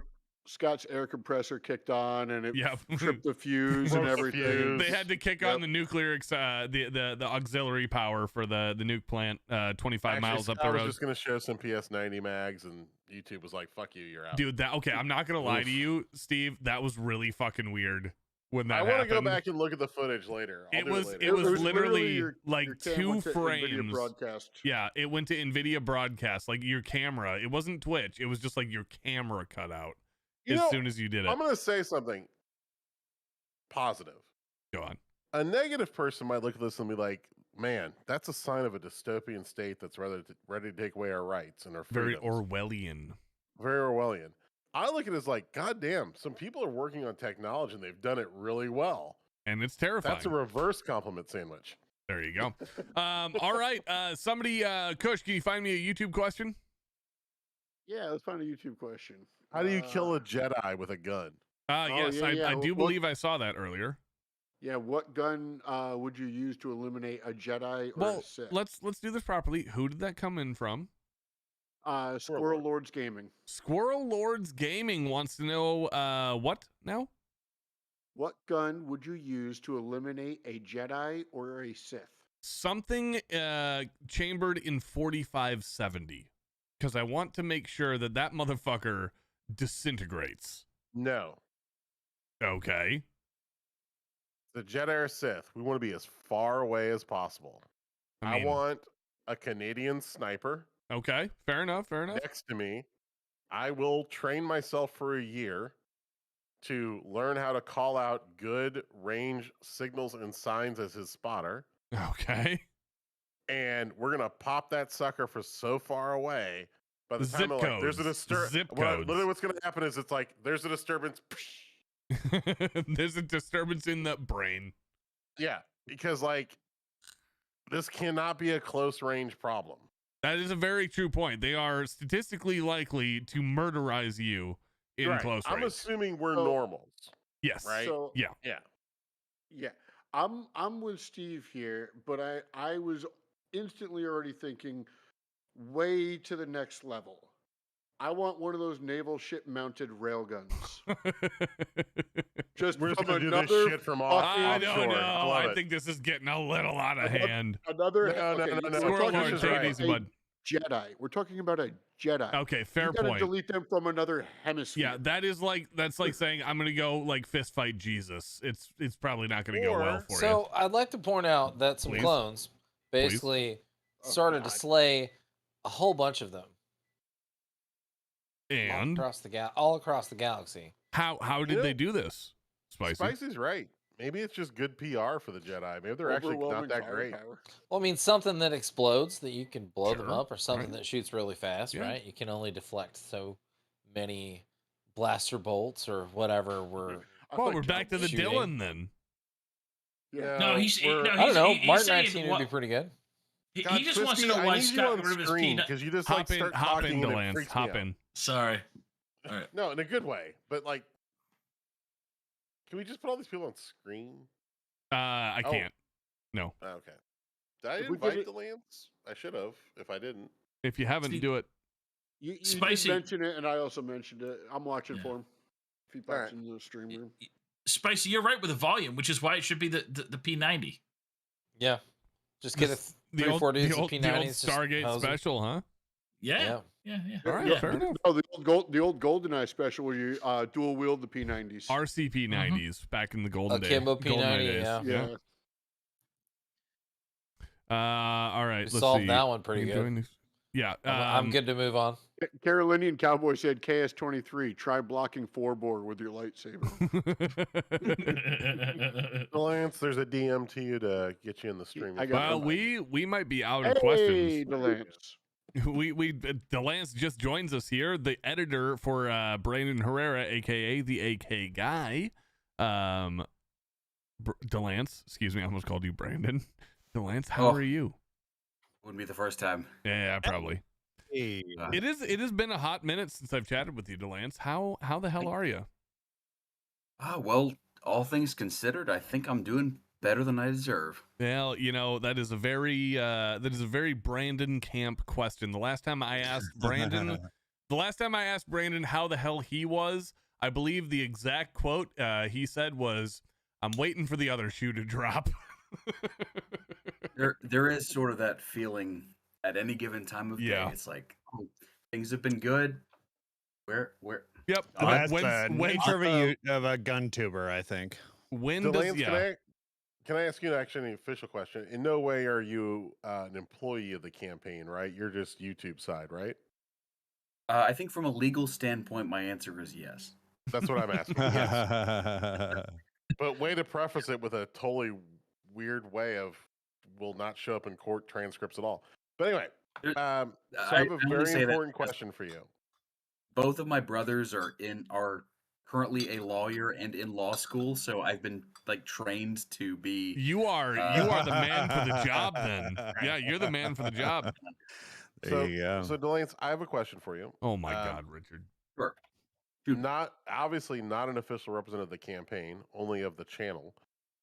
If you had to suspect the firearm Brandon Herrera would pick up in a scenario where a wave of zombies are attacking the 23rd congressional district in Texas, I believe that's the correct district, isn't it? Yes, it is. Correct.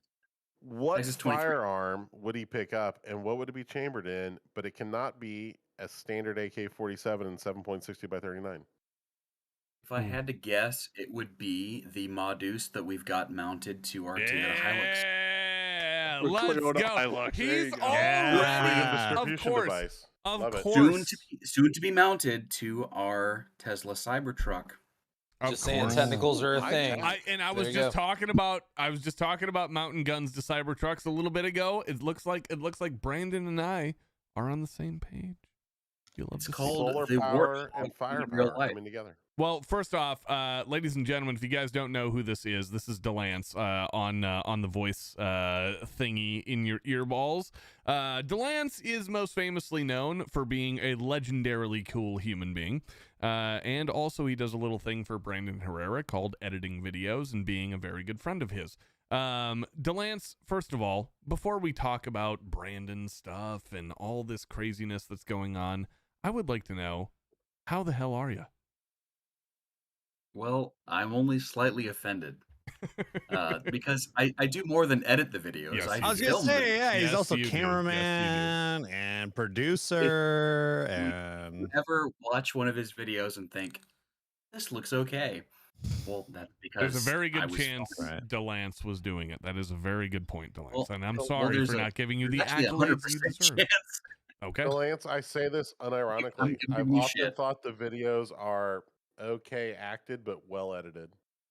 there you Well, go. that's actually completely reversed. They're well acted and they're mediocrely filmed. No, I tried. It's no. Christmas. We're trying to give you a compliment, you We love motherfucker. Accept it. Compliment sandwich. See, that's Oh, my loyalty. compliment sandwich. That's the My loyalty of a compliment staffer sandwich right is there. enough. So, first of It's all, like, hey, I would like to hey, know, buddy, I love you, but I would just like to Yeah. know, how the hell are you? I'm good, man. I'm back in North Carolina. I'm sitting in my childhood bedroom. What? These are weird. Wow. Little back at home for the holidays type of deal?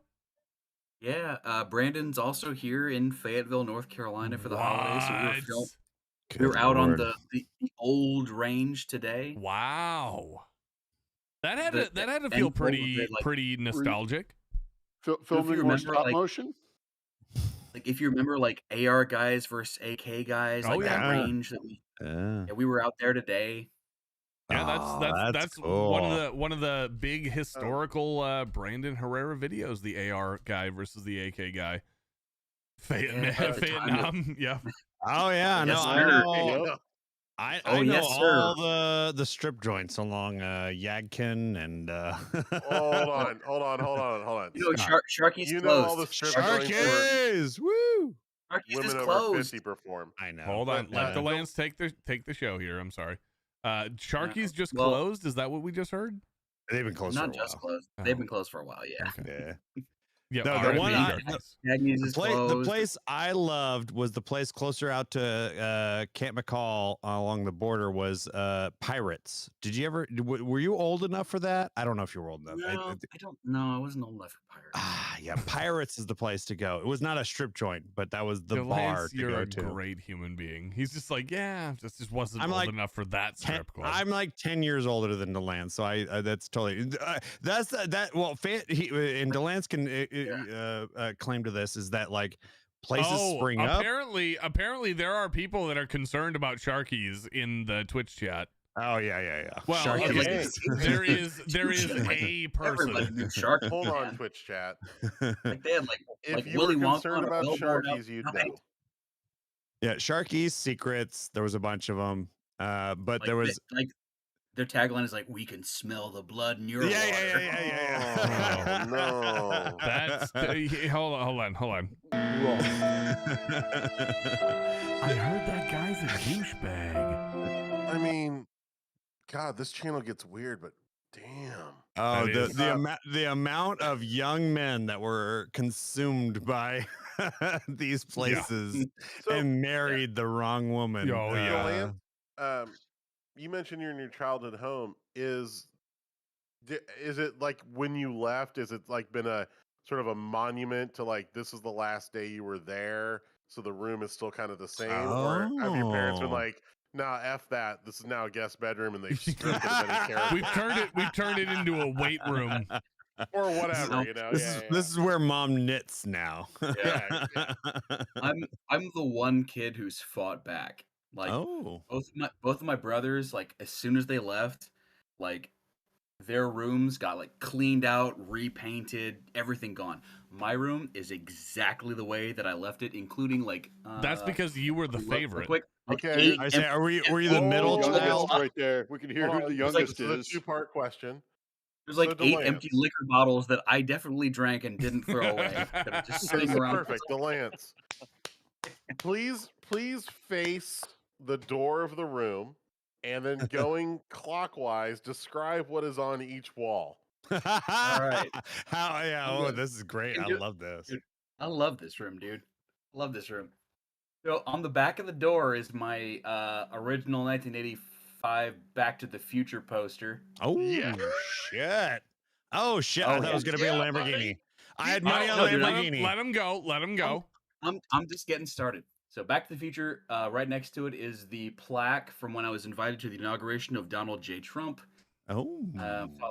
Followed by the guitar that I bought from Brandon when I was 15, which right now hanging on it is my Make America Great Again hat signed by Donald Trump in person himself. There you go.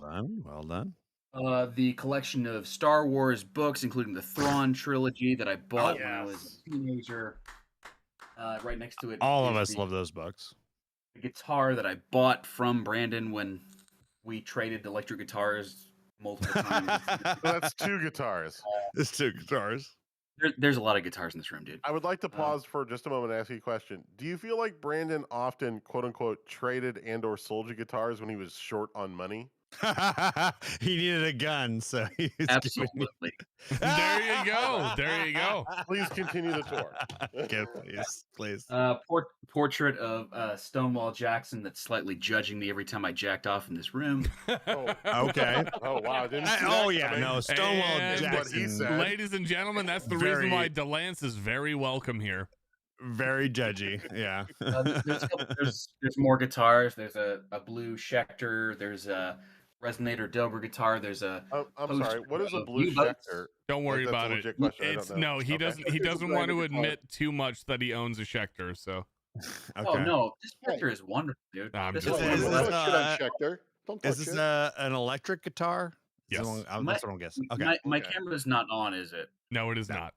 Yeah. Well, No, no, we don't- you may it may be on. You're just not It's on. not. Yeah, you're not on It's where we not. can see Yeah. Oh, like I pulled it off the wall and I'm like holding it in front of the you. computer. Like, you can't see it. A nice looking Thanks for Trying guitar. to run through OBS right now. That's why. Wonderful blue tortoiseshell guitar. There you go. And we're still moving. We got a poster of submarines and U-boats over there. There you go. We got Bruce Springsteen and the E Street Band poster over there. We got an original Raiders of the Lost Ark poster over there. Oh, This room's rad, dudes. This is the room God of damn. this is the room of a red-blooded American. This is somebody who is all America right here, and we love Delance for that exact reason. I just wanted to give some qualifying context to why we enjoy this particular person's company. Now, Delance, you've known Brandon for a very, very long time. One of the reasons why we're true. friends is because as I got to know Brandon, I got to know you, and I realized I liked you more than I liked him. No, I'm kidding. Not kidding. Delance is one of the original members of the very first Tundra Get Together. That is very true. Oh, yeah. Um, I mean, so yeah, the Iraq Vet Shoot 2018. well, yeah. no, That's so true, he's yeah, talking yeah. about the meetup at my house. Oh, Yeah, well, yeah. Delance Yeah. was part of the first iteration of that. But yes, the first time that we ever met in real life was the IV 2018 shoot, which I just returned to with Uncle Cushion and Twisted Geek here this Well, year. I mean, you remember, I mean, if it helps, like that first Tundra get together, you remember I was sitting on the floor behind your couch editing. I the do. meme review Yeah. that That I was do. a great. I do. I remember. That was great. the Yeah. Alec Baldwin meme Yep. review. I remember Yes. that one specifically. I remember you Oh. saying, "I'm sorry, dude. I just got a call from Brandon. There's an emergency meme review We tonight, have to do this. and we have to do it." I'm a little It's like- rusty on like, that kind of we- editing. What do you mean? Like we were watching Bryce beat his friends up Yep. like in medieval That's right. armor. Yeah. I got a call from Brandon like, "Hey man, I think I'm gonna We go have to ahead do- with the Alec Baldwin memes." And so like that night, y'all were watching like Halloween movies. Yeah. And I was on the other side of the couch, laying on the floor, editing Mm-hmm. on my laptop. This Alec Baldwin meme review. And he sets it out for us. Says, "Does this look good?" We're like, Yep. "Yes, it looks And good." that's the reason why Delance will be more successful than any of us, because he's so committed to the bit.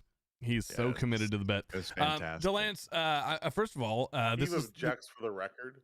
oh, fair enough. But let's just pay compliments to our friends when they're here. Well, I love Delance, but you know. Pay compliments to our friends when they're here. Hey, that's a compliment sandwich. Anyways, There you go. so Delance, first of all, Merry Christmas to you, my friend. Merry Christmas, you atheist motherfucker. So I'm sitting over here in the moderately acceptable state of Minnesota, and up here, I don't know what it's like for you down there in old Vietnam, but up here in Minnesota, it is currently midnight, and it's 46 degrees. Now, it's colder in California than in Minnesota. That might not sound like a lot to you, Delance. Correct. But it is a record-setting high here for us for the last 3 days in a row. 46 degrees. We were up to 56 degrees yesterday. Wow. Yeah. What's it like for you down in old Vietnam, temperature-wise? In North Kakalaki at the moment, it is 39. Ooh, so it is warmer up here in Minnesota than it is down in Fayetteville, North Carolina, where Delance is If staying. it's cold, we're gonna get bold. Let's do some training, motherfuckers. What's it like for you right now, Spicy? Temperature-wise, it was like 60 something. I was just gonna say it's like 69 degrees. I mean, I would prefer it was colder. You live honestly. like this time of the year, Spicy. You live in the greatest. Like temperature-wise, you live in the greatest state in the entire country. Like, so, dude, Tyler, it was what temperature were you at? Sort of like 42, 43 degrees. It's 42 here in California. But it's nighttime. Like during the day, it was great. During the day, during the day today, it was 46 degrees here in Minnesota, and that's like super rare. Yeah, during the day here, it was 70. Yeah, Carolina, man. God bless it. God, I love North Carolina, man. I've been wearing the same shirt all day. I did not have to put on anything to leave the house. That's a good day. I just came inside once the sun went down. Delance, I miss Fayetteville. You're home for the holidays. Once again, we're assuming, right? Yes, sir. All right, you're home for the holidays. You're back in the hometown where everything started with Brandon. You've said you've been on the range, where the classic videos have been shot. Tell us about some of the nostalgia effect that you've had coming back. How many White Claws have you destroyed in the past week? A lot. I mean, we blew some up today, that's for sure. Yay! There you go. Dude, you sound like the Penguins when the guy fell over on ice. Hey! Yeah, dude, the nostalgia was so real. It's like it's a piece of land that like his parents own here in North Carolina. Yep. So like obviously if we're home for Christmas, that land is available to us. But he flew here with his full auto M16A1. What a guy. As you do. With the 203 under attached. What a guy. Why not? Yeah. What a guy. So, Steve, your hand was up a little earlier. Did you have a question for Delance? Well, I think I was just wondering in general, as you come into North Carolina and you resurrect thoughts about your childhood, your family, and Brandon, do you ever think, what if I just given Brandon an AR early in life? I mean, no way. Yeah, I mean, do you want the real answer to that? I mean, sure. Yes, we actually do. Because I mean, his love for the AK goes back real far. Oh yeah. Mm-hmm. That was the first weapon he ever shot. Sure. How did that happen, by the way? Like, that's unusual. I asked that question. That is unusual, yeah. It is. In America, that's an unusual answer. Yeah, like for sure. But just for whatever reason, his dad happened to own a Chinese underfolding Spiker AK. Oh, good old Norinco, right? Norinco Spiker. Yeah. So like when Brandon was like 7 or 8 years old, his dad was like, "This is a rifle." You know, the classic like, "This is a gun. Shoulder it, shoot it." Sure. It just happened to be an AK. So that's how far back you'd have to go to change that story. I do have a follow-up question, if that's okay, Tyler. Go ahead.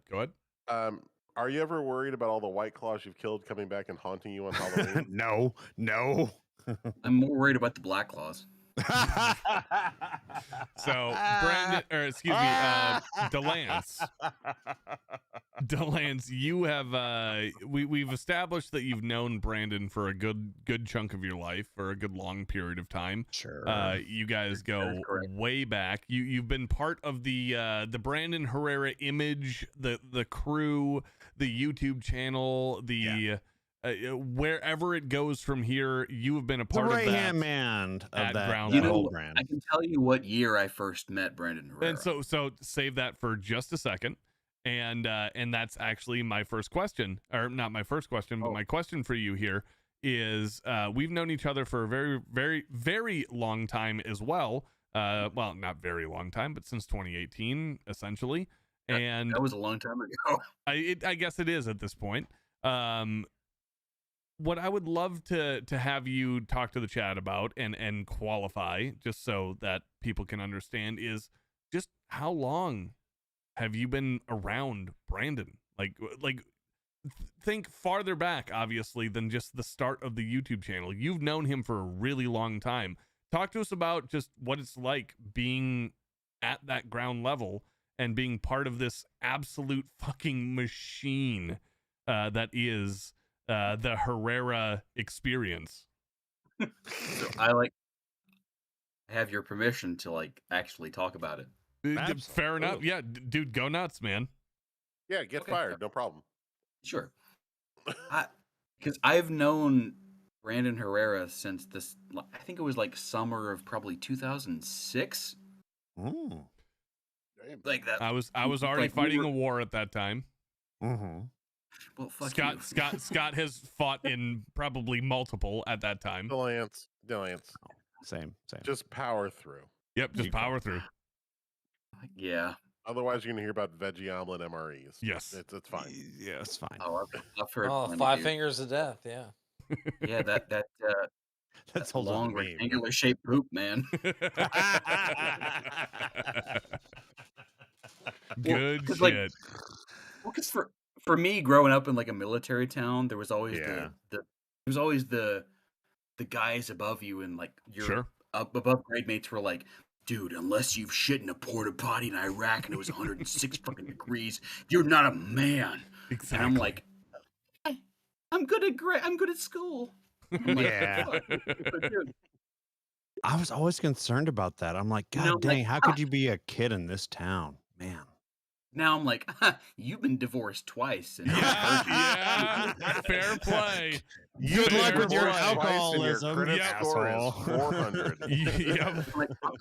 I bet I'm gonna look you in the eye at the Chuck E. Cheese on All American. We're gonna lock eyes. That hits way too close to home. That hits way too close to home there, Delance.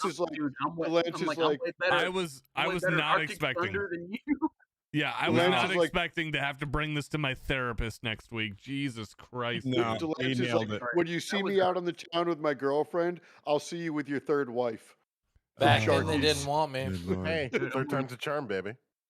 Yeah, I'm like, hey, I'm here with my girlfriend. You're here with Melissa, your second wife. Play me on Arctic Thunder, bitch. That's why we love you, Delance. Weird tangent. Yeah. Oh no, my that's concern perfect. is, why are you all at Chuck E. Cheese? It's North Because Carolina. at the time, I didn't even realize there was a Chuck E. Cheese in the town. So yes, Bro, that's, treat yourself, Dave and Buster's. No, that's the original No, question. Is Fayetteville has a Dave and Buster's?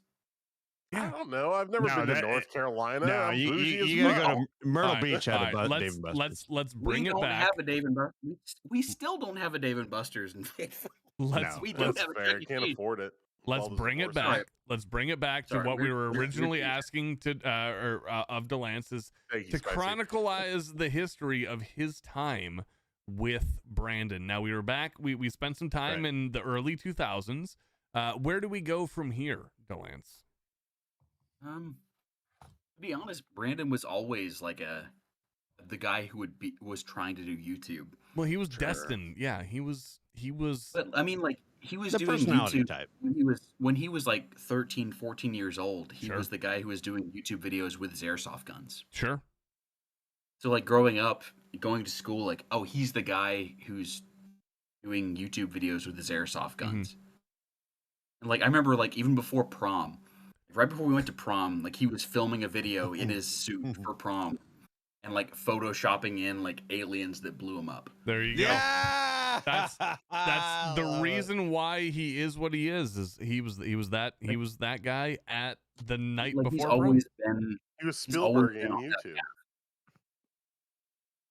So, But like yeah, we've always continue on. been on that same train, and both like I remember going out to like skipping out of prom and like had some like homemade apple pie moonshine in the car, and we both got fucked up and went back and danced like assholes. Sure. It was great. The way and correct me if I'm wrong on this, but the way I've always seen you two from the relative outside looking in is you are very, you're like the yin to his yang, or he's like the yin to your yang.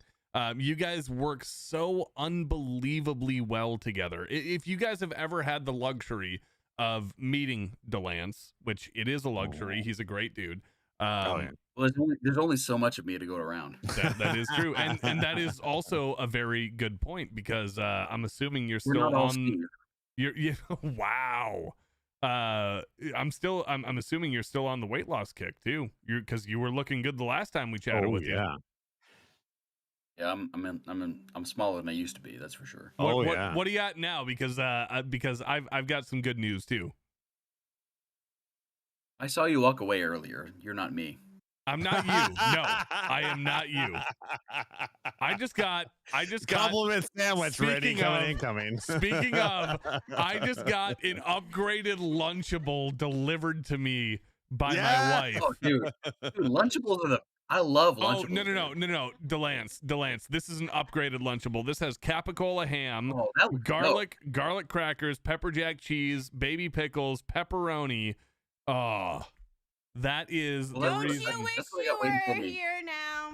That's the reason why you marry this girl. Exactly. There you go. Christmas morning. That's what I got. It's interesting where you've gone with your avenue, Delance, because you are very talented in everything you do, and Shut you're up.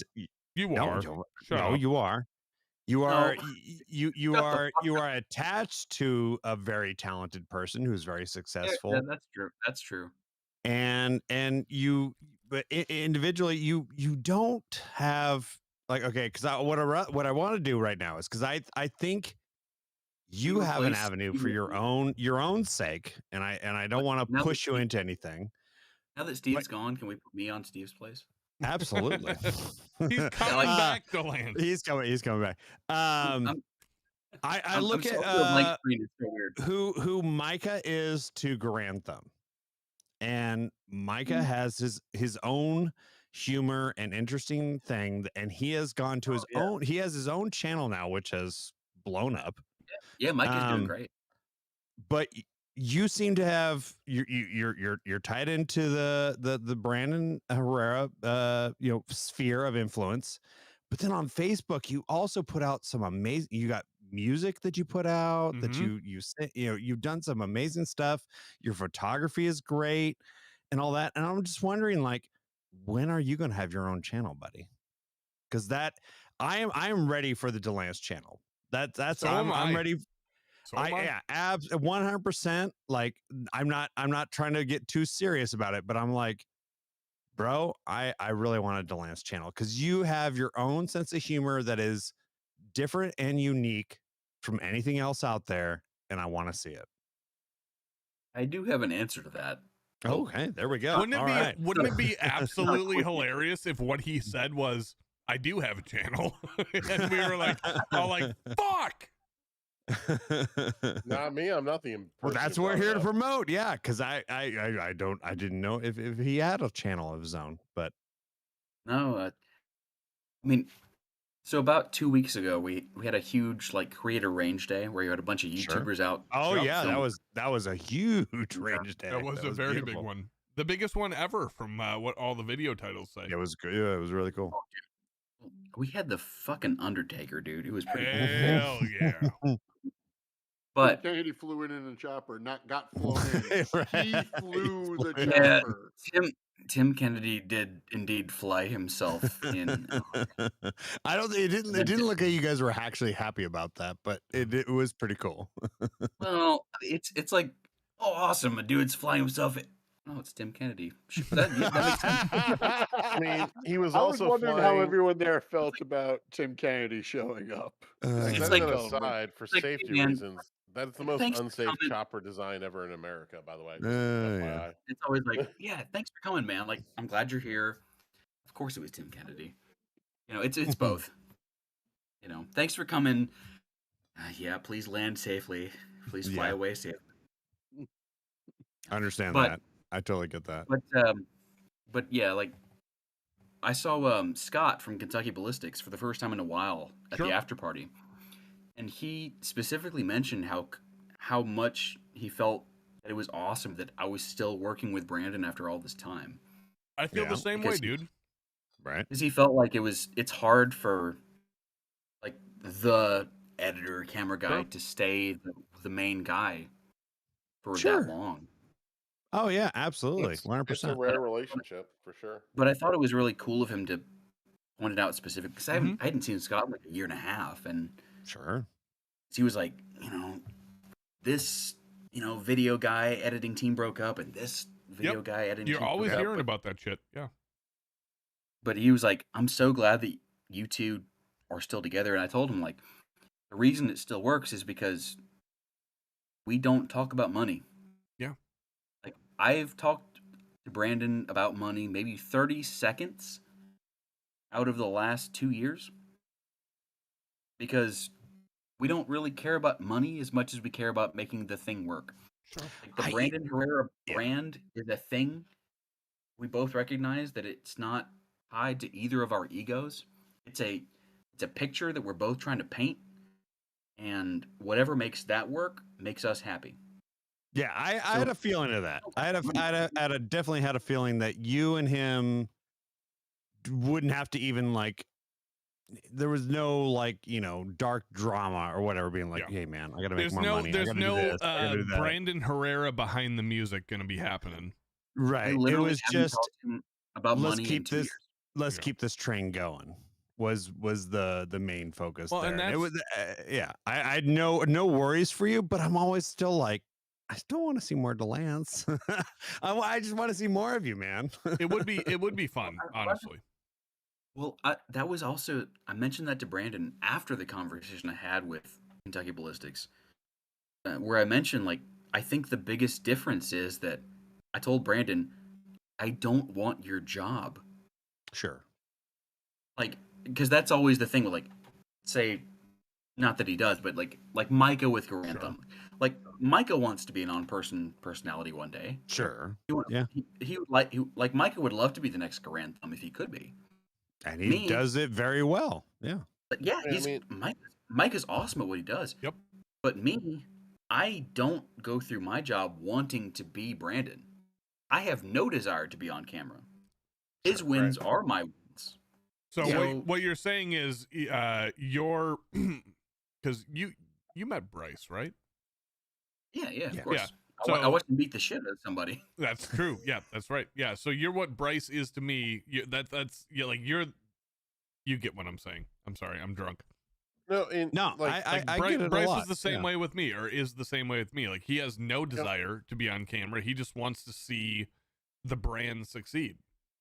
Look, coming out of I want to be good at my politics job. or I think that comes down to coming out of politics, my world, or like just think about like highly successful organizations like NASA, right?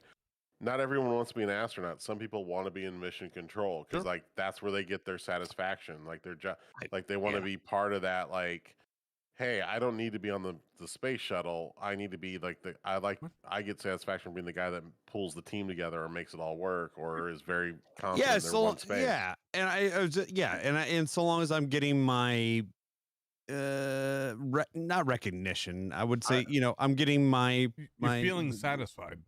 I'm feeling satisfied. There you go. I'm part of a team. Yeah. People recognize that I'm on the team and I do my job well. and Yeah, the because team like succeeds. I'm not like Yeah. obviously I'm a very introverted kind of person. Like I have no desire to be recognized anywhere. I don't want you to say hi to me where I go. Oh, But Delance. but if you say hi to Brandon, that's a win for me. Sure. Because it means I Sure. did my job Yeah. right. And Delance, I get it. I'm going to Yeah. apologize to you in advance because I'm going to say hi to you in front of Brandon every single day of the week because I fucking love you, bud. Well, I've only met Delance, and I think if I ran up to him and I had Delance on one side and Brandon on the other, I'd be like, "Hey, Brandon, hold on, I gotta go say hi to Delance." I would definitely be like, "Hey, Delance, what's up, buddy? We got some stuff to talk I'll about." I'll be at SHOT Show this year, so you can. Yeah, I'll be there. I unfortunately will not be. I'll Are be you not there. going? It was it was a short flavored Family dream for us this year. Unfortunately, it just didn't work out. So it's the way it goes. Well, I'm Well, sure I'll Delance, see Delance again. see at Spicy SHOT again. Show. Tyler. Yeah. I'll see Spicy at SHOT Show. Tell I'm the sure. truth. There you go. The Las Vegas Hope so. Sheriff's Department called and said That we're is still true. banned for Yep. one more year. Yep, that is true. I do have one more year on my ban. The hookers rose up against me one year.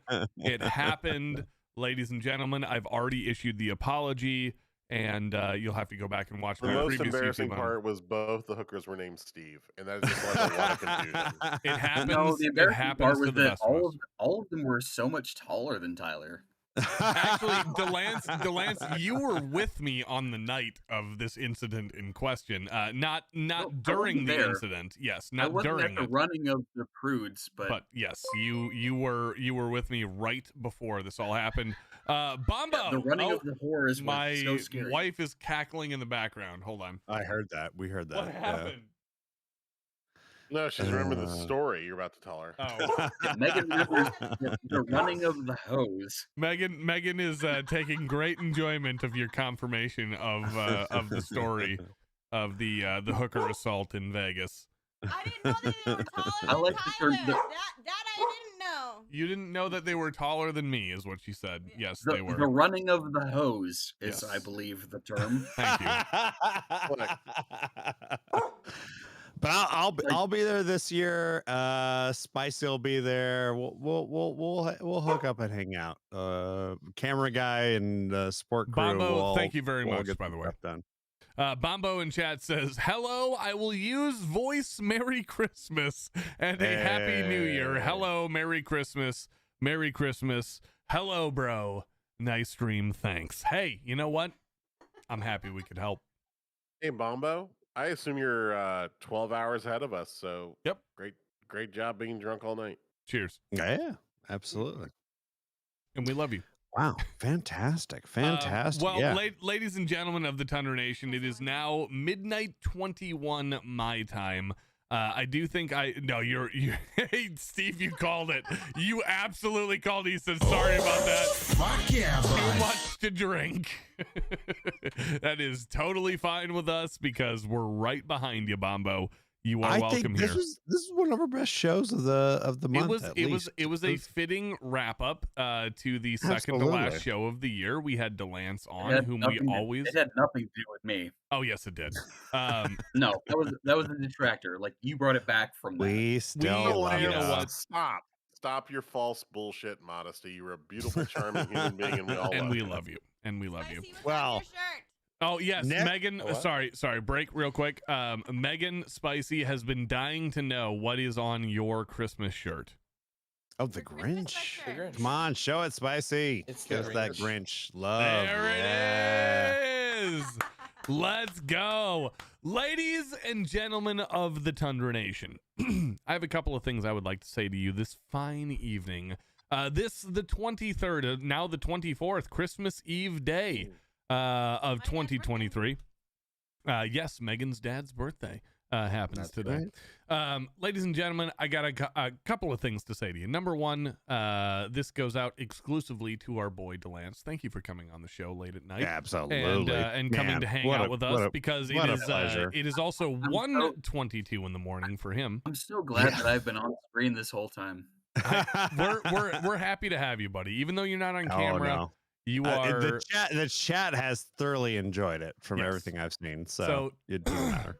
With I'm glad I could delance, pleasure your chat. you do it pleasure well. them greatly. You do it well. You do it well. With delance being one of our favorite YouTube friends and chat friends, I also have to turn it over to the YouTube chat itself, the Twitch chat itself, and say thank you guys very much for all of your participation this year. I will still be broadcasting next week. I'm acting like it's the end of the year broadcast, and I'll probably echo this next weekend as well. But I do want to say this before I take my little my short Christmas day vacation, because unlike last year, I will be off this year on Christmas Day. Thank you all very much for tuning in and appreciating and enjoying the show, even if you don't appreciate and or enjoy the show. I appreciate you being here, at least. Yeah, we'll be back next week. Yeah, you guys are the absolute best. To the panel, to Spicy, to Steve, to Cushy, and to Scott. I wish you guys as a little toast, a very, very Merry Christmas and or whatever you celebrate. Happy California Christmas or whatever that actually is. You know what? You guys are the best. For the rest of us. Festivus for the rest of us. You guys are the best. We're airing grievances. Get in the Discord chat later. We're gonna start talking shit. Let's go. In California, they burn a tree in celebration of a Wiccan authority and then protest the fact they've released greenhouse gases. There you go. There you go. Well, hey, I want you guys to, if you choose to imbibe, raise a glass, enjoy your evening. To the panel, thanks for keeping the show alive another year. We couldn't have done it without you guys. Absolutely. To the chat, same thing. You guys are absolutely legendary, and what a we great appreciate time. you. So Too sexy. tonight, I have to call it an evening because I am supremely drunk, and I am. It's that hour. It's that hour. It's time to call it. I'm supremely drunk, and I'm ready to fuck off. So, Delance, I love you. Merry Christmas to you, buddy. Merry I hope Christmas, you have a wonderful, wonderful Christmas. Merry Christmas. Merry Christmas to all you motherfuckers. To the panel. Thank you, Twisty. Thank you, Cushion. Thank you, Steve. Thank you, Spicy. Everybody. Yep. It's been a great To time. the panel, I Find the wish you beautiful guys people in your life. Hug them close. Yes. To the panel, I wish you guys a Merry Christmas as well. And finally, to the chat, have a happy holidays and a very, very Merry Christmas. Ladies and gentlemen, we'll see you next time when...